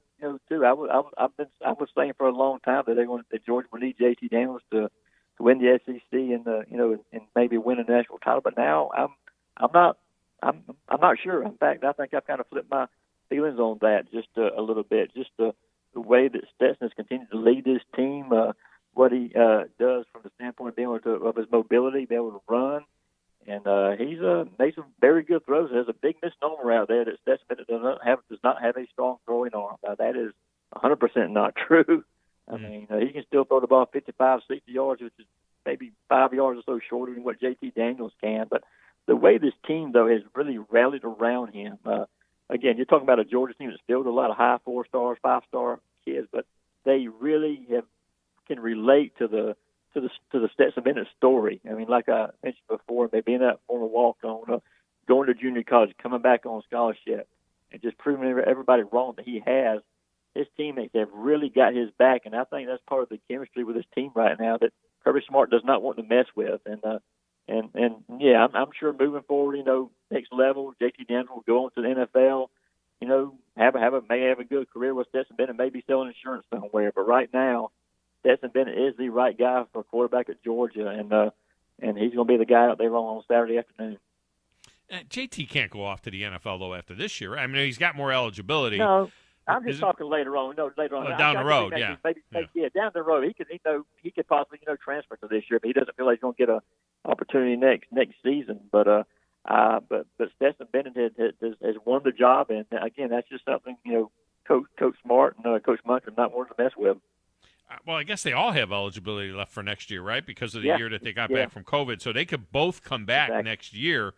Yes. What do you think happened? I mean, I know they're always recruiting a top quarterback, and they're in the running for some big names at quarterback. But I mean, do you think both these guys come back next year? I don't think both will. I think one will. And in fact, we've asked Stetson a couple of times, and Stetson's dad has come out and said that no decision's been made yet. So again, we'll just have to kind of wait and see about it. But yeah, I'll be very surprised if both those guys come back, and I could certainly see JT, for example. Since he wound up losing the job here, and if Stetson does come back, I think there would be a good chance that JT would go somewhere else for next season.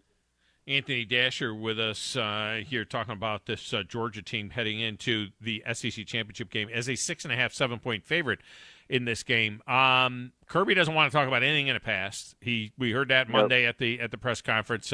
It's all about this group. Nothing that's ever happened in the past will affect this group in any way, shape, or form, and so on. Yeah. Do you believe that to be true when, there isn't a player on the team that has had an experience of beating Alabama, and nor has Kirby had that experience? Do you feel like there is any factor there at all in the way they play or the way he coaches? I don't think so, and not with this team. There just seems to be a different vibe, and I can't. It's something I can have a trouble, describing, putting a finger on, but it just something seems different about this team and the way they've gone about their business. A very mature team. Kobe Dean was asked that very question, on Monday when we spoke to him.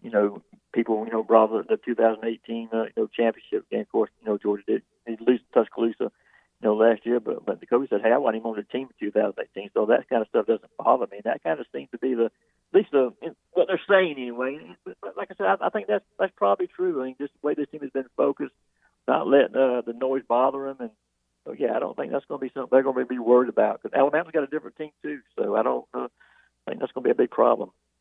course, 2012, I think it was, right? The 32-28 game where it sure seemed like Georgia had won that football game, and that's it's a wholly different regime and everything. And you wonder where this one will fall out. I mean, they played a 32-28 game there. They played a 35-28 game in 2018 for the SEC championship. Alabama last year was a 90, 100-point game against Florida. Doesn't feel like this one's going there, though, does it? I mean, it feels like the only chance Alabama has is to keep it close with their defense. Georgia's defense is always going to keep it close. Doesn't it feel like a 2017 game one way or the other? Something like that, 2017, 24, 28 points for Georgia. I don't know. I do think Georgia will win. Like I said, it's just a vibe. I can't explain any better than that. I mean, of course, Alabama is by far the best offense that Georgia will have seen. My question is, and I think it's probably Coach Saban's biggest question too, is can the Crimson Tide, have an effective running game? Because if Georgia can stop the run, as great as Bryce Young is, I mean, I think he may win the Heisman Trophy. It's going to make his job a little bit more difficult if they can't get something going on with that running game. I don't know how they're going to run the ball. I don't know how they're going to run the ball against Jordan Davis and that crew of that defensive line. I don't know how. I don't even know what effective means. I mean, they average 150 yards a game, which is 10th in the league.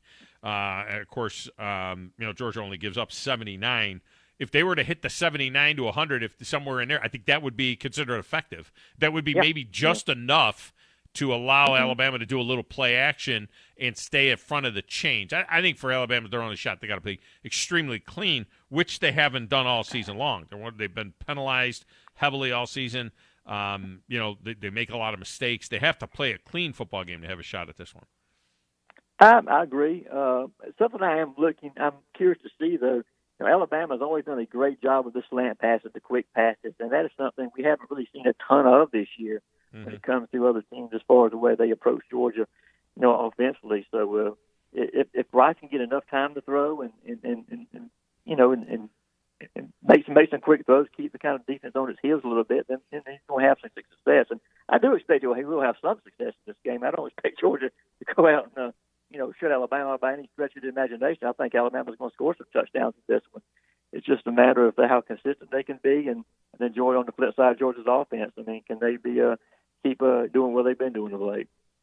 I feel like Alabama has to win the football game to move on, into the playoff. I feel like I think that Georgia knocks them out altogether, and I think out of fairness, it would knock them out altogether. They asked Georgia to beat them twice, in a period of a month would be, I think, wrong. But that doesn't mean that Alabama wouldn't necessarily be one of the four best teams in the league. Do you get the sense that Georgia is playing with house money here in as much as the playoff looms? Or, look, I keep putting the results in through this, FPI, percentages and all this other kind of stuff. And it keeps telling me that if Michigan wins, if everybody holds, chalk, Michigan wins, Cincinnati wins, Oklahoma State wins, and Alabama upsets Georgia, it keeps showing me that Oklahoma State is in and Georgia is out. I mean, can Georgia actually fall out of this playoff? Makes no sense. I can't personally imagine that. I mean, just how well they played this all season long. The fact that if you believe what the CFP chair has said, I mean, it's a considerable distance between the number 1 and number 2, number 3, and number 4 teams right now. So I don't know. In fact, I said something that's probably just totally stupid and wrong the other day, that even if Georgia were to lose this game, you can still argue they should still be the number 1 seed based on that. So I don't know. I definitely don't see them falling out though of this of the playoffs if they lose. But stranger things have happened. But I just can't see it based on everything I've heard. No, I think they'd flip with Alabama. I think if they're both 12-1 and Alabama just beat them in the SEC championship game, I think Alabama's 1 and Michigan's 2, Georgia's 3. Because they want to keep they would want to keep Alabama and Georgia away from playing back to back. On the other hand, they're risking another Alabama Georgia national championship game. Do they really want to have another SEC all SEC national championship game? Which is what could happen there. It would be interesting. How has it been covering Kirby? I mean, he's a tightly wound guy. This season, I mean, they're the hunted, and which is a little bit of a different scenario. How has it been covering him? Do you see any difference in him as to what you have seen in years past? He has been very relaxed this year. I mean, even to the point of kind of showing a little bit of a sense of humor from time to time. I'll give you an example. In the press conference on Monday they had with the media, he was up answering a question, and one of the TV camera guys happened to drop his camera while Kirby was speaking, and Coach just kind of laughed and said, "Hey, the pressure must be getting to you." And everybody got a good chuckle out of that, and he kind of moved on. But Coach in LA, he's been very, very loose, and I don't know if that's due to the fact he knows he's got a very, very good football team, which I'm sure he does, but he has not shown any signs of being uptight or worried that much, at least publicly, about what's about to happen. Or the fans. I mean, is there a sense, if not this team, when? Who if not this group, who could possibly win? Because this is, again, just such a dominant. I mean, he went 40-7. I mean, that's every game, 40-7. That's the averages. It's as big a gap as I've ever seen, I think, in a team in terms of what they score and what they allow to be great on both sides of the ball like this. Yeah, and here's another kind of a stat for you, too. Georgia has given up, 83 points. That includes a pick six, by UAB. But 40 of the points that's been scored against Georgia have been scored in the fourth quarter, which, against the second, third team units. So if you look at what this first team group has done, it's even more amazing what they've been able to accomplish. And that's why, this team is sitting where it's at, just the job they've done these first three quarters. I mean, to get so far ahead, they put their, substitutes in, and other teams have been getting junk touchdowns. I mean, Kentucky, look at that score. It's, relatively close, I guess, compared to what Georgia's done this year. But one of their scores was in the fourth quarter, too, when they had the entire third string in. So it's been a very, very dominant defense, the best defense by far. I mean, I've been covering Georgia over 25 years. This is by far the best defense they've ever had. I've been saying this Georgia defense is what the LSU offense was in 2019. You know what I mean? This is like the flip side. Of what the LSU offense was. And another way to put it is, Alabama allows 20 points a game. That's third in the league. They allow two touchdowns more than Georgia, and it's third in the league. 2 touchdowns more. I mean, it's just stupid.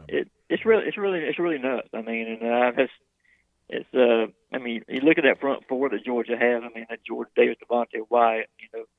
Jalen Carter's just a sophomore. He may be the meanest of that bunch. I mean, he's strongest of that bunch. And you got Trayvon Walker. And they don't have to blitz. They don't have to, blitz, extra linebackers to get pressure on the quarterback. That's one of the things that say that so good. Yeah. Always a pleasure. Anthony Dasher has been our guest. Anthony, I appreciate you so much. Great job at UGAsports.com. Thanks for joining us. Thanks, Tom. I mean, the only thing, they didn't play Ole Miss and Mississippi State. They played Clemson, beat them 10-3. They beat the snot out of South Carolina, of course, UAB and Vanderbilt. The Arkansas game is really impressive. That's a number 23 team right now in the country, and they beat them 37-0. They did beat Kentucky 30-13, beat Auburn 34-10, beat Florida 34-7. I mean, these are teams that should have done something, right? Now, Tennessee actually had a small lead on. I think Tennessee had them down 17-14 early in the second quarter.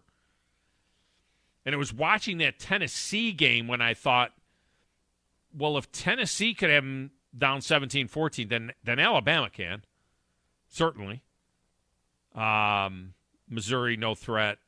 In their non-conference games, forget about it. Outside, after Clemson. Clemson's a good non-conference game, but even though Georgia Tech was a Power 5 team, not even a thought of an issue there. So I would say, though, still that Alabama played a more difficult schedule. It's not widely more difficult, but it was more difficult, and Alabama played a lot of close games. We get a break. When we come back, phone lines are open for the final 2 segments of the show. So if you want to jump in, 256-576-4977. I'll look at the tail of the tape, and I'll look at some scenarios that the computer spit out. I'm not me.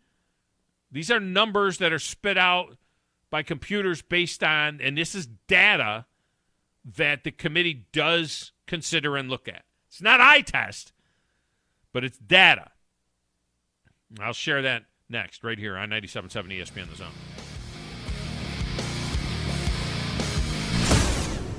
This is Wes Neighbors with Philip with Eagle Insulation, and we have an announcement to make. Yes, Wes, we are now Eagle Masonry and Insulation. We're still a place to call for your installation needs, but now we offer masonry services. What kind of masonry projects can you handle? Wes, no job is too big, no job is too small. We can do renovations, new construction, outdoor fireplaces, fire pits, brick landscape borders. Well, when you came out to my house, you did both the insulation and masonry at the same time. You guys did rock for me, you did brick for me, and you insulated my house. That's usually done at the same time that you're building a house. Absolutely. It really capitalizes on two services you need at the same time, and you can get one company to handle both of those. Philip with Eagle Insulation will come out, do your installation. He'll do your masonry. They do a great job. They guarantee your work. Check out more online at insulatedwitheagle.com and schedule your free examination today. 256-755-1556. Thanks, Wes. When I chose a garage door company, I did my homework. I needed Precision Overhead Garage Door Service. They have a 5-star Google rating. I checked their reviews and liked what their customers had to say. Precision Overhead Garage Door has lifetime warranty packages. Same-day service if I call before 2 p.m. If they can't make it the same day, my service call fee the next day is waived. They did a 25-point safety inspection on the door and operator. Now that's peace of mind. Residential, commercial, and gate services. Precision Overhead Garage Door Service. Call 256-400-4500. Ann Adams with Berkshire Hathaway Rise Real Estate is the one name to know if you're buying or selling real estate. With years of local experience, Ann Adams offers buyers in-depth knowledge of the local housing market and will narrow available properties down to those you'll be interested in so you can save time when shopping for your new home. If you're ready to sell, Ann offers a seamless process using accurate pricing and expert negotiation skills to make sure you get a fair price for your home. Call Ann Adams today at 256-337-2625 or log on bhhsriserealestate.com. Are you in the market for a recreational vehicle? Do you want to get out and see more of this beautiful country? Well, imagine hearing the laughter of your little ones enjoying gooey s'mores by a cozy campfire and making lasting memories with your friends and family from the comfort of a new camper. We can make your dreams come true at Hall's RV. With over 15 years in the camping business, we know how to get our customers into the perfect camper. We have several models and floor plans here for you to choose from, both new and used. We're family owned and operated with fantastic deals and great service. Everyone wants to work with people they can trust, so come on down to Hall's RV and get the deal of a lifetime. We'll treat you right and get you on the road in the camper of your dreams. Visit us on Highway 431 in Albertville. Hall's RVs, where we sell fun. Or see us on the web at www.hallsrvsales.com. Finding great candidates to hire can be like, well, trying to find a needle in a haystack, but not with ZipRecruiter. Its powerful technology actively finds and invites qualified candidates to apply to your job. So while other companies might deliver a lot of hay, ZipRecruiter finds you the needle in the haystack. See why 4 out of 5 employers who post a job on ZipRecruiter get a quality candidate within the first day. Try ZipRecruiter for free at ZipRecruiter.com/free. That's ZipRecruiter.com/free. When you call most roofing companies, all you'll hear is, you need a new roof. Not when you call Fleming. At Fleming Roofing and Restoration, we're focused on your needs, whether it's an easy repair or a full roof replacement. Folks around here have trusted Fleming since 1965 for all their residential and commercial roofing needs. And as the area's storm damage experts, Fleming knows all the ins and outs of the insurance claims process. Log on FlemingHSV.com to schedule your free estimate today. Fleming Roofing and Restoration. We show up. From the Fox 54 Weather Center, I'm Chief Meteorologist Jordan Dressman. A partly sunny sky this afternoon. Really is going to be a beautiful day across North Alabama, southern Middle Tennessee. Temperatures climbing into the mid and upper 60s. We're only going to fall into the mid and upper 40s as we head into the overnight. Plenty of sunshine once again for your Thursday. Temperatures hanging out in the mid and upper 60s once again, but I do think some folks are going to be pushing 70 degrees Thursday afternoon, dropping into the mid and upper 40s as we head into the overnight. A partly sunny sky for your Friday. Temperatures hanging out consistently in the upper 60s and lower 70s. I'm Chief Meteorologist Jordan Dressman on your home for ESPN Radio, 97.7 ESPN The Zone. This is Steve Moulton from The Drive. Be sure and join us today from 5 to 7 with Wes Neighbors and me. Now back to the Thom Abraham Show on 97.7 ESPN The Zone.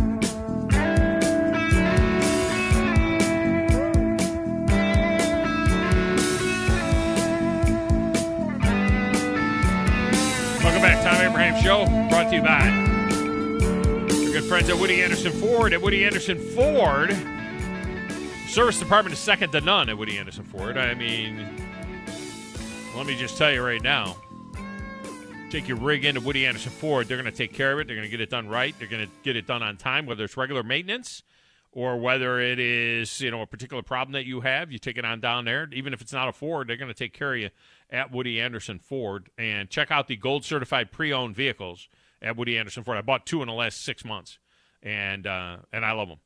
We have our third convertible Mustang in the driveway right now. I say in the driveway. One of my son that's a senior at UAH, has a convertible Mustang, and he still lives here. He's moving out, I guess, later this month. He's going to spend the spring semester. Him and a couple of buddies are going to. You guys remember Cream, right? Remember Bailey? Cream, back in the day, was one of my interns for a while. He and my son are really good friends, and they weren't then. They didn't even know each other then. I know who you're talking about. You know who I'm talking about, Cream. I've listened to this area for so long. Yeah. Yeah. Well, Cream, my son met him at school and they didn't know. And then when Cream was like, wait a minute, are you Thom Abraham's? Yeah. And he's like, I worked with your dad. I was an intern with your dad. Anyway, they became great friends. They're getting an apartment together down there for their spring semester of their senior year, which sounds dangerous to me. It's like, just finish up. And he's like, I got 1 semester to go. Cream and I are getting an apartment. And look, Cream's family's loaded. Let me just tell you. I think, I'm not sure.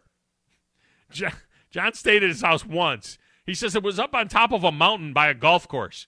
I'm like, are you kidding me? Do they live at the ledges? Are you kidding me?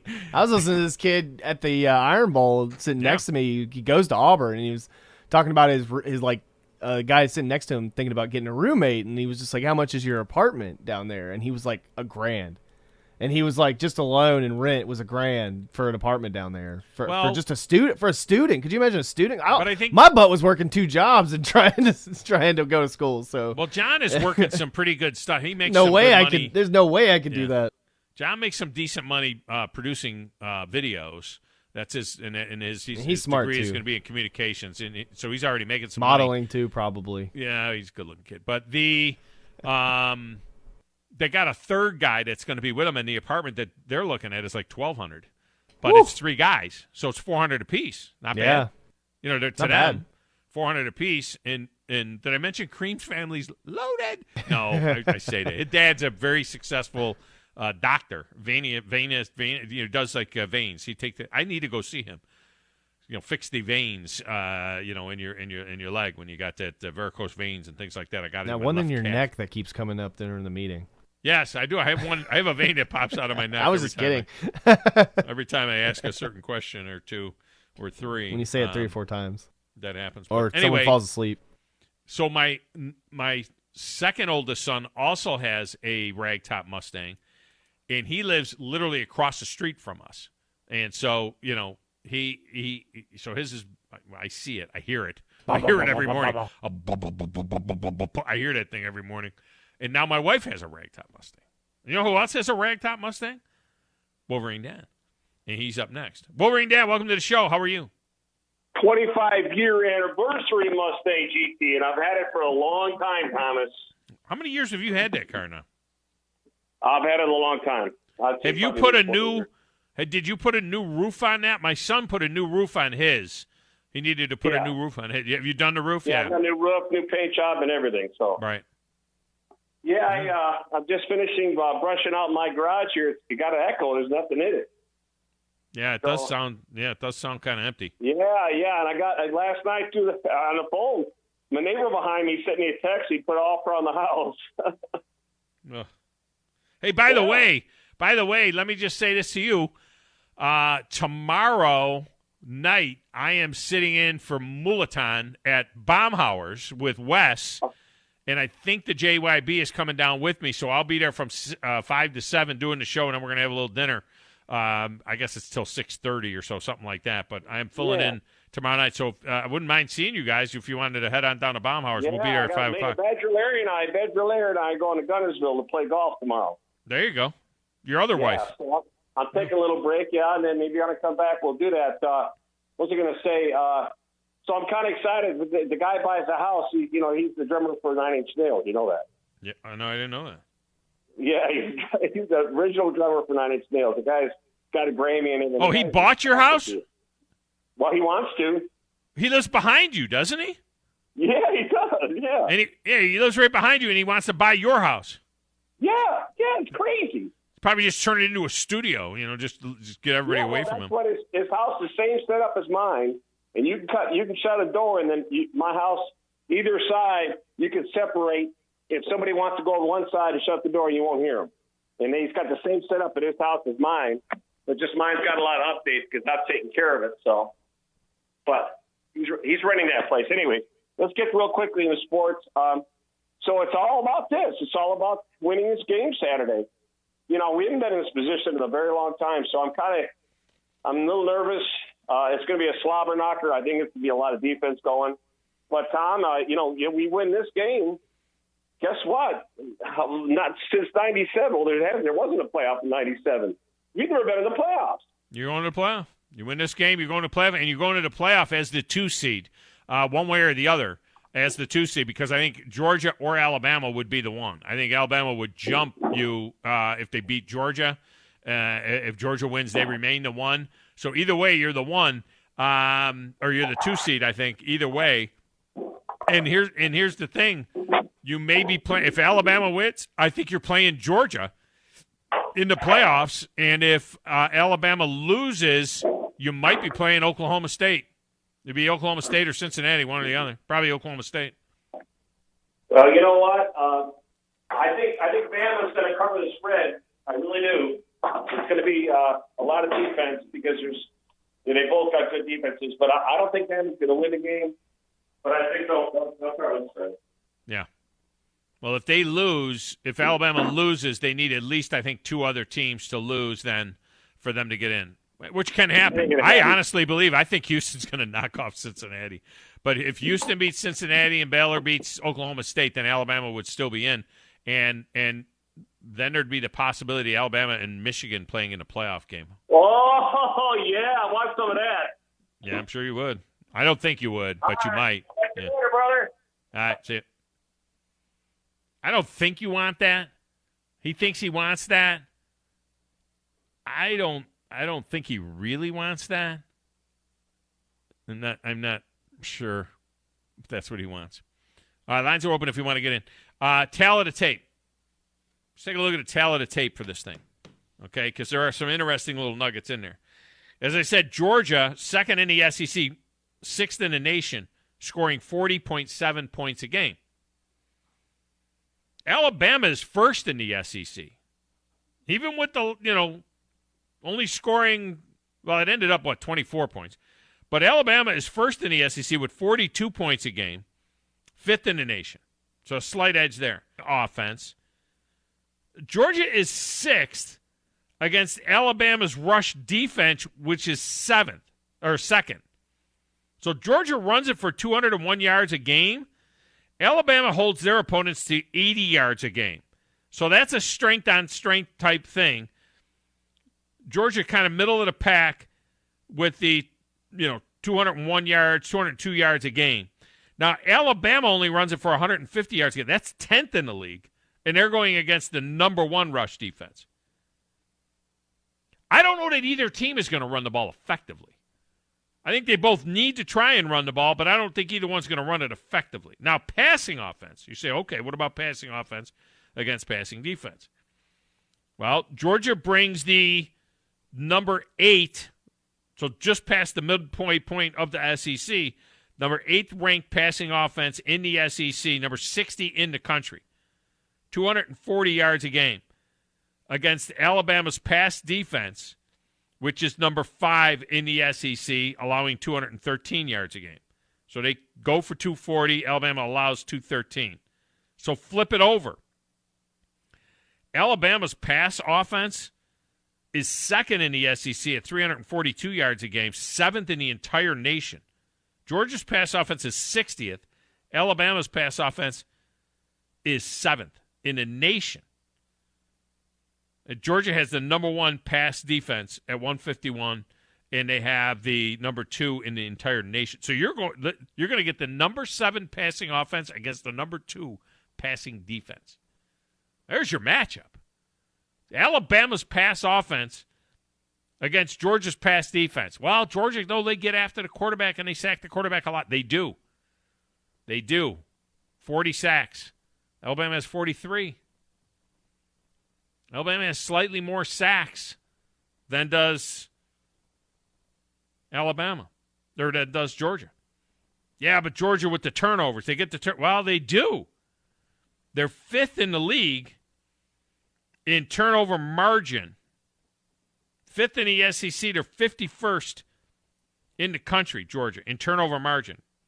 The Alabama's 2nd in the league and 20th in the country in turnover margin. So Alabama has the turnover margin edge. Alabama has the big passing edge going against a very difficult pass defense. The rushing edge versus the Alabama's rush defense would have to go to Georgia. The scoring edge goes to Alabama. Georgia only allows 7 points a game, including the garbage time. They only allow 7 points a game. Now, Alabama gave up some garbage time points, too. They had a few teams they destroyed. But Alabama gives up 20 points a game, which is 3rd in the league, but 20 points a game. Here's where I think it comes down to. Because I think these numbers there, the numbers that are the stuff that you document, the yards that are gained, what it comes down to is hidden yardage. Hidden yardage is punt exchange, okay? You punt to me, it was a net 38. I punt to you, it was a net 45. I gained 8 yards in punt exchange. Field position, I think field position could be very important in this game. Kickoff exchange, if my returner, if I'm bringing the ball out 35 yards and you're taking all fair catches and bringing it to the 25, I'm gaining 10 yards. That's hidden yardage.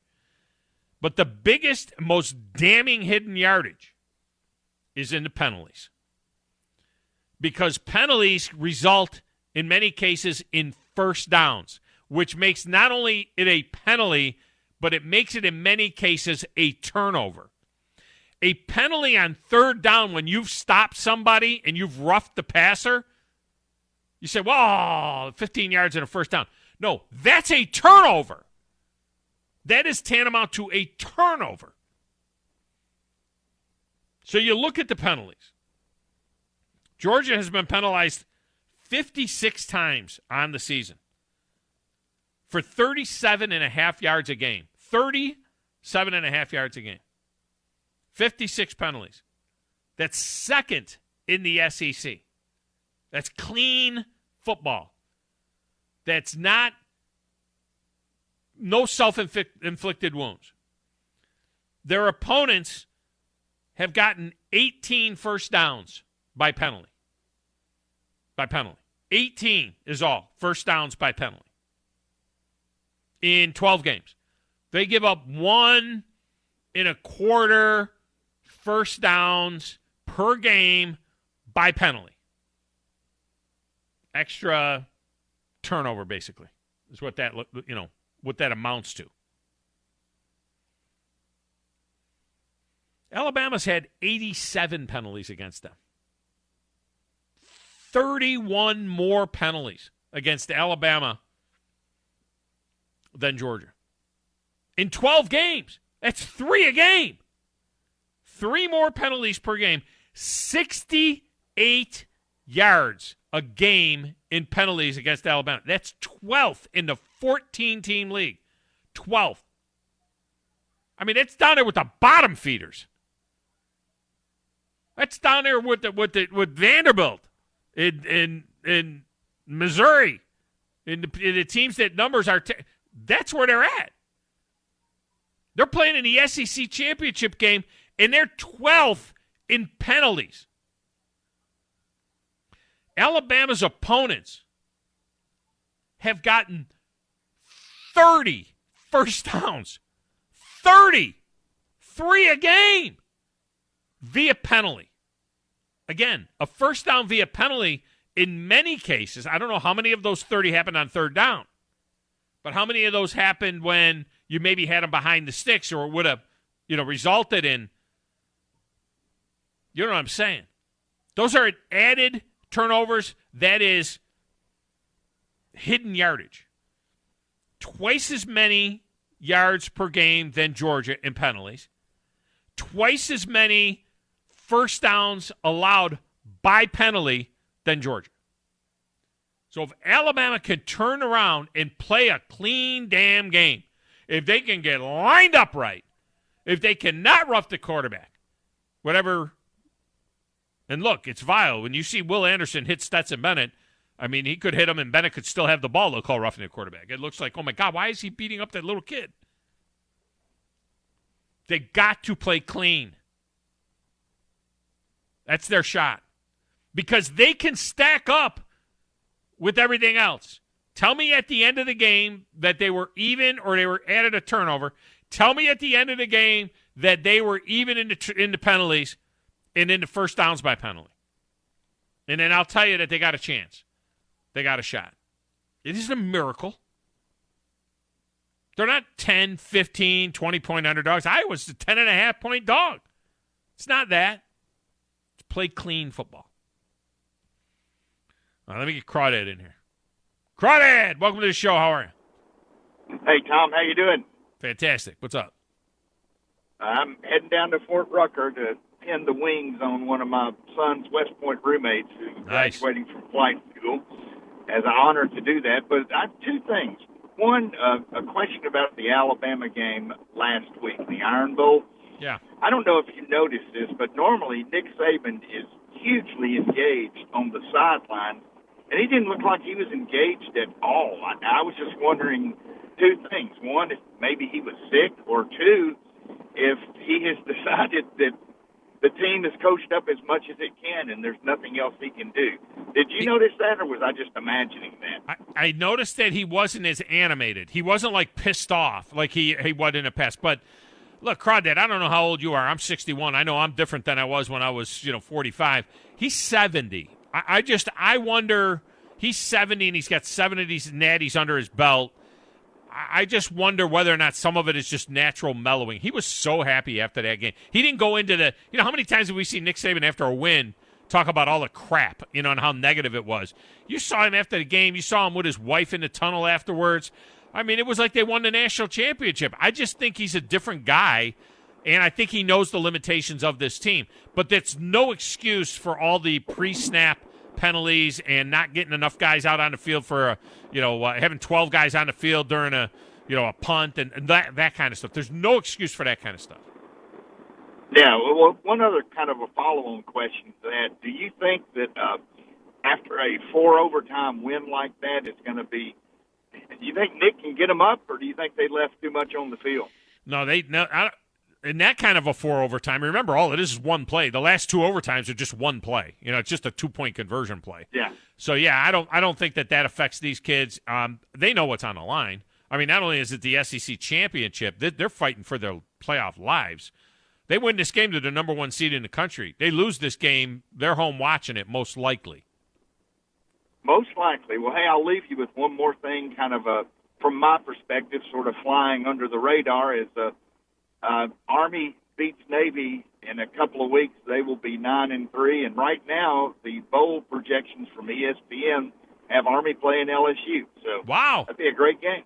That'd be fun. Yeah, that'd be fun. Yeah, It's been a great season for Army. We've snuck up and had a hellacious season. All right, good show, Tom. I'll let you go. Thanks. Appreciate you.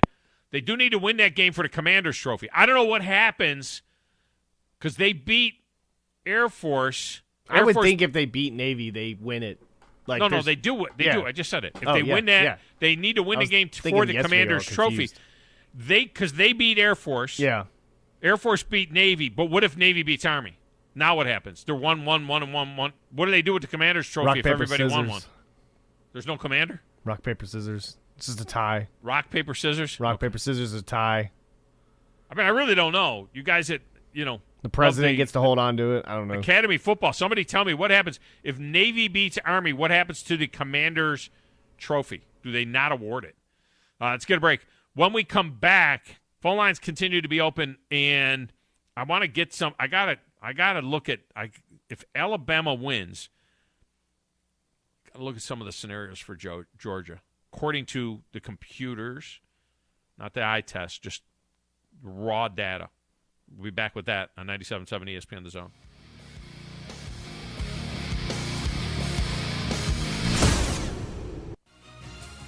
You're listening to the Thom Abraham Show on 97.7 ESPN The Zone. This is Brent Musburger's VSiN Action Update on 97.7 ESPN The Zone. Heads up, sports bettors. Right now you can try VSiN All Access free for 30 days with no credit card required. Visit vsin.com/free month to sign up now. NBA tonight, the Hawks on the road against the Pacers. Atlanta 11-10 and getting 1.5 points. The over-under 217.5. The WBC lightweight title up for grabs this Saturday, December 4th. Dustin Haney making his fourth title defense against Joseph Diaz Jr., the current WBC interim lightweight champion. Haney, the -600 favorite, Diaz +375. Dak Prescott, the heavy favorite to be named NFL Comeback Player of the Year, -500. Bengals quarterback Joe Burrow, a distant second, +500. Carson Wentz and James Conner each have +1400. Prescott's Cowboys, a 5-point favorite against the Saints in New Orleans on Thursday Night Football tomorrow. I'm Trey Westerberg, 97.7 ESPN The Zone. Isn't the story of the prodigal son an amazing story? Basically, a rowdy boy who literally wished his father dead ran away and consumed his wealth with hard and fast living. Yet the father looked for his return every day, and when the boy got tired of eating pig slop, he decided to return. What did the father do? As soon as he saw that boy, he ran to him, threw his arms around him, and killed the fatted calf for a great celebration. Hey, I'm John Dees, pastor of the Cross Point Church. If you're looking for a church home, come see us, smack dab across the street from the YMCA in Madison. Have you ever found exactly the right new car or truck with the exact features that you want and nothing else? Well, at Woody Anderson Ford, we can promise you just that. Hey, Bobby White back again, and you can now factory order your new Ford today, and you'll get your new car or truck exactly the way you want it. And there's no extra cost to custom order. Plus, you get $1,000 off MSRP on top of any additional factory rebates. This applies to 2021 F-150, Explorer, Ranger, and Expedition. It's a win-win with a custom order at Woody Anderson Ford. You get the colors, the features, and the options that fit your life. Plus, you get notified when it's built, shipped, and ready to deliver. Listen, buying a new car or truck is likely the second largest investment you'll ever make. So why settle? Get exactly what you want with a custom factory order today and get $1,000 off MSRP. See how at WoodyAndersonFord.com or at the corner of Jordan Lane and Sparkman Drive. Hope to see you soon. Valley Equipment Rental. Pretty self-explanatory name, no? Thom Abraham here. And look, Valley Equipment Rental is all over the Tennessee Valley, and they rent equipment, all kinds of equipment, and not just to the contractors out there, but to you, the general public, as well. Need a skid steer or an excavator? Well, they've got over 40 units to make sure they've got one for you. From huge boom lifts to miscellaneous hand tools, it's at Valley Equipment Rental on the South Parkway. And soon, they'll have a second location to handle even more equipment. More on that to come. McCurry Motors is your car and van rental headquarters. You can rent the vehicle you need today. Family in town, sporting event, church function, no matter what your need, McCurry Motors has you covered with a wide selection of cars and vans available for rent. They have 12-passenger Mercedes Sprinter vans, 12-passenger Ford Transit vans, 15-passenger Ford Transit vans, and 15-passenger Chevrolet Express vans. They have 2 locations, Highway 72 in Athens or Max Luther Drive in Huntsville. This is Wes Neighbors talking to Chris Haygood of Bob Wallace Appliance. Chris, what sets you apart from other appliance dealerships? Wes, these appliances are going into the most used room in your house, your kitchen. The way we have these appliances displayed, it's easy for you to visualize how they'll look in your home. Wes, what sets us apart is the people. They're well trained. In fact, they live and breathe these appliances. And if you need service, you'll really appreciate our parts department. Contact Bob Wallace Appliance at 256-533-2121. Thom Abraham here from my friend Brian Hamaker and his team at North Alabama Mortgage. Look, buying a home is the biggest purchase you will make in your life, and it can be a bit intimidating, so you want people that can help walk you through the mortgage process and get you the best deal possible. That's what North Alabama Mortgage does, and they do it in Alabama, Tennessee, and Florida, from first-time purchases to refis, conventional, VA, FHA, and USDA loans. They have the solution at North Alabama Mortgage. Visit NorthAlabamaMortgage.com to learn more. That's NorthAlabamaMortgage.com. At Mr. Sparky, we're America's on-time electrician. Flickering lights and hot switches can be annoying, but they can also signal a major problem, or worse, an electrical emergency. So play it safe and leave it to the experts at Mr. Sparky. Trust our team of professional, clean, and friendly electricians. We'll get it done right and get it done safely. You don't have to put up with any malarkey. Call 888-8-SPARKY. Independently owned and operated, licensed in the respective state or county. Are you in the market for a recreational vehicle? Do you want to get out and see more of this beautiful country? Well, imagine hearing the laughter of your little ones enjoying gooey s'mores by a cozy campfire and making lasting memories with your friends and family from the comfort of a new camper. We can make your dreams come true at Hall's RV. With over 15 years in the camping business, we know how to get our customers into the perfect camper. We have several models and floor plans here for you to choose from, both new and used. We're family owned and operated with fantastic deals and great service. Everyone wants to work with people they can trust, so come on down to Hall's RV and get the deal of a lifetime. We'll treat you right and get you on the road in the camper of your dreams. Visit us on Highway 431 in Albertville. Hall's RVs, where we sell fun. Or see us on the web at www.hallsrvsales.com. From the Fox 54 Weather Center, I'm Chief Meteorologist Jordan Dressman. A partly sunny sky this afternoon. Really is going to be a beautiful day across North Alabama, southern Middle Tennessee. Temperatures climbing into the mid and upper 60s. We're only going to fall into the mid and upper 40s as we head into the overnight. Plenty of sunshine once again for your Thursday. Temperatures hanging out in the mid and upper 60s once again, but I do think some folks are going to be pushing 70 degrees Thursday afternoon, dropping into the mid and upper 40s as we head into the overnight. A partly sunny sky for your Friday. Temperatures hanging out consistently in the upper 60s and lower 70s. I'm Chief Meteorologist Jordan Dressman on your home for ESPN Radio, 97.7 ESPN The Zone. People stay just a little bit longer. Segment of the show brought to you by TOC Sports. For all your injury needs, it's TOC Sports. Whether it was a sports injury or not, it could be any kind of a work injury, any kind of an injury. You could injure yourself raking the leaves. The Orthopedic Center is there for you and have been for over 20 years. TOC Sports. Remember to tell your doctor that you want a referral to TOC Sports as well. Grumpy asked, he said, who has more sacks? He thinks sacks is a big deal, which it is. Alabama has 3 more sacks, 43-40. But here's the flip side of that. Tackles for a loss. Tackles for a loss allowed, which includes sacks. Tackles for a loss allowed. Georgia's number 1 in the conference. Number 2 in the nation, number 1 in the conference. Alabama's last in the conference. Alabama's 102 in the nation and last in the conference. Alabama allows 6.5 losses, tackles for loss, sacks and tackles for loss per game. Georgia allows 3. Twice as many for Alabama.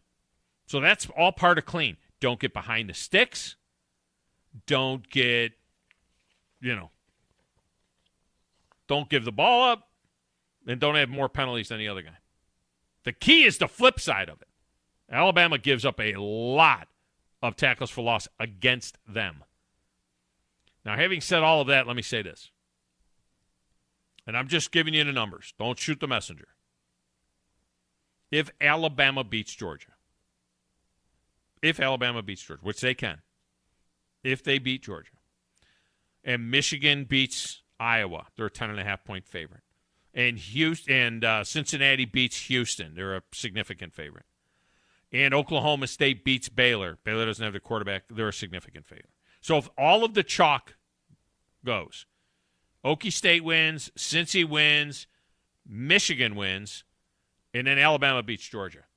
According to the statistical data, Michigan and Alabama are in 100%. Oklahoma State is in 95%.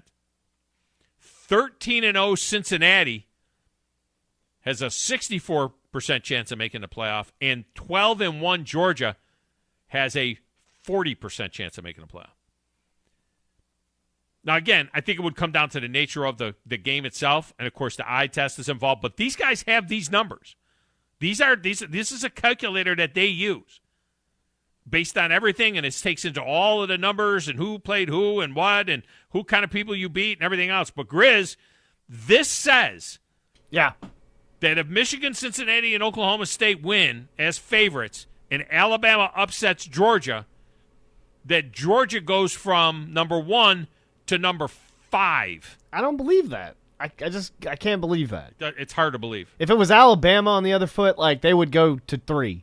You know what I mean? Or 2. You mean if Alabama was... If Alabama was undefeated and lost to a one-loss Georgia, they would drop to no less than 3. You would think. But it depends. In any given year, yeah, Michigan's in, right? They would definitely be in if they won. Yeah. So they're in. Now we're dealing with this 13-0 Cincinnati team. Oklahoma State would be in. Oklahoma State would be 12-1, and they would have beaten top 10 teams 3 times. They're in if they win. They're in. So the question then becomes 13-0 Cincinnati, 12-1 Georgia. Would they leave Cincy out? And Cincy's in right now. Keep that in mind. According to this data, 64% Cincinnati gets it, 40% that Georgia gets it. We'll run other scenarios throughout the week, but I just thought that is fascinating. I don't believe it. I'm just telling you what it says. All right, coming up next, the Chuck Oliver Show. And then, of course, Paul Feinbaum. And Wes and Steve with The Drive tonight. Where are they tonight? Are they anywhere tonight? In studio. Doing a remote from in studio. I'm Thom Abraham for Chad. This is 97.7 ESPN, The Zone. Hi, folks. Bobby White back again for Woody Anderson Ford. And while placing a custom factory order is a smart way to save big and get exactly what you want, it's not suited for everybody. Right now, during our year-end sales event, choose from the best selection we've had in months of 2021 F-150, Explorer, and Edge. These Fords are on the ground and ready for your driveway.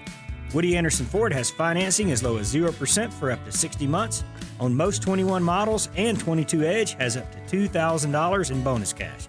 If you're like me, you've seen more and more Bronco Sports running the roads in Huntsville and Madison. Come take one for a test drive and you'll see why folks rave about it. It's Woody Anderson Ford's year-end sales event with 0% financing for 60 months or up to $2,000 in bonus cash, and it all ends November 30th. Come in to Woody Anderson Ford. We're America's best-selling brand. Woody Anderson Ford, corner of Jordan Lane and Sparkman Drive. Hope to see you soon. WZZN, Union Grove, Huntsville, Alabama. 97.7 ESPN, The Zone. The Drive with Wes Neighbors and Steve Moulton. From today's headlines to the guests you want to hear from. Who wants to party? Listen in and join in. Weekday afternoons starting at 5. 97.7 ESPN, The Zone.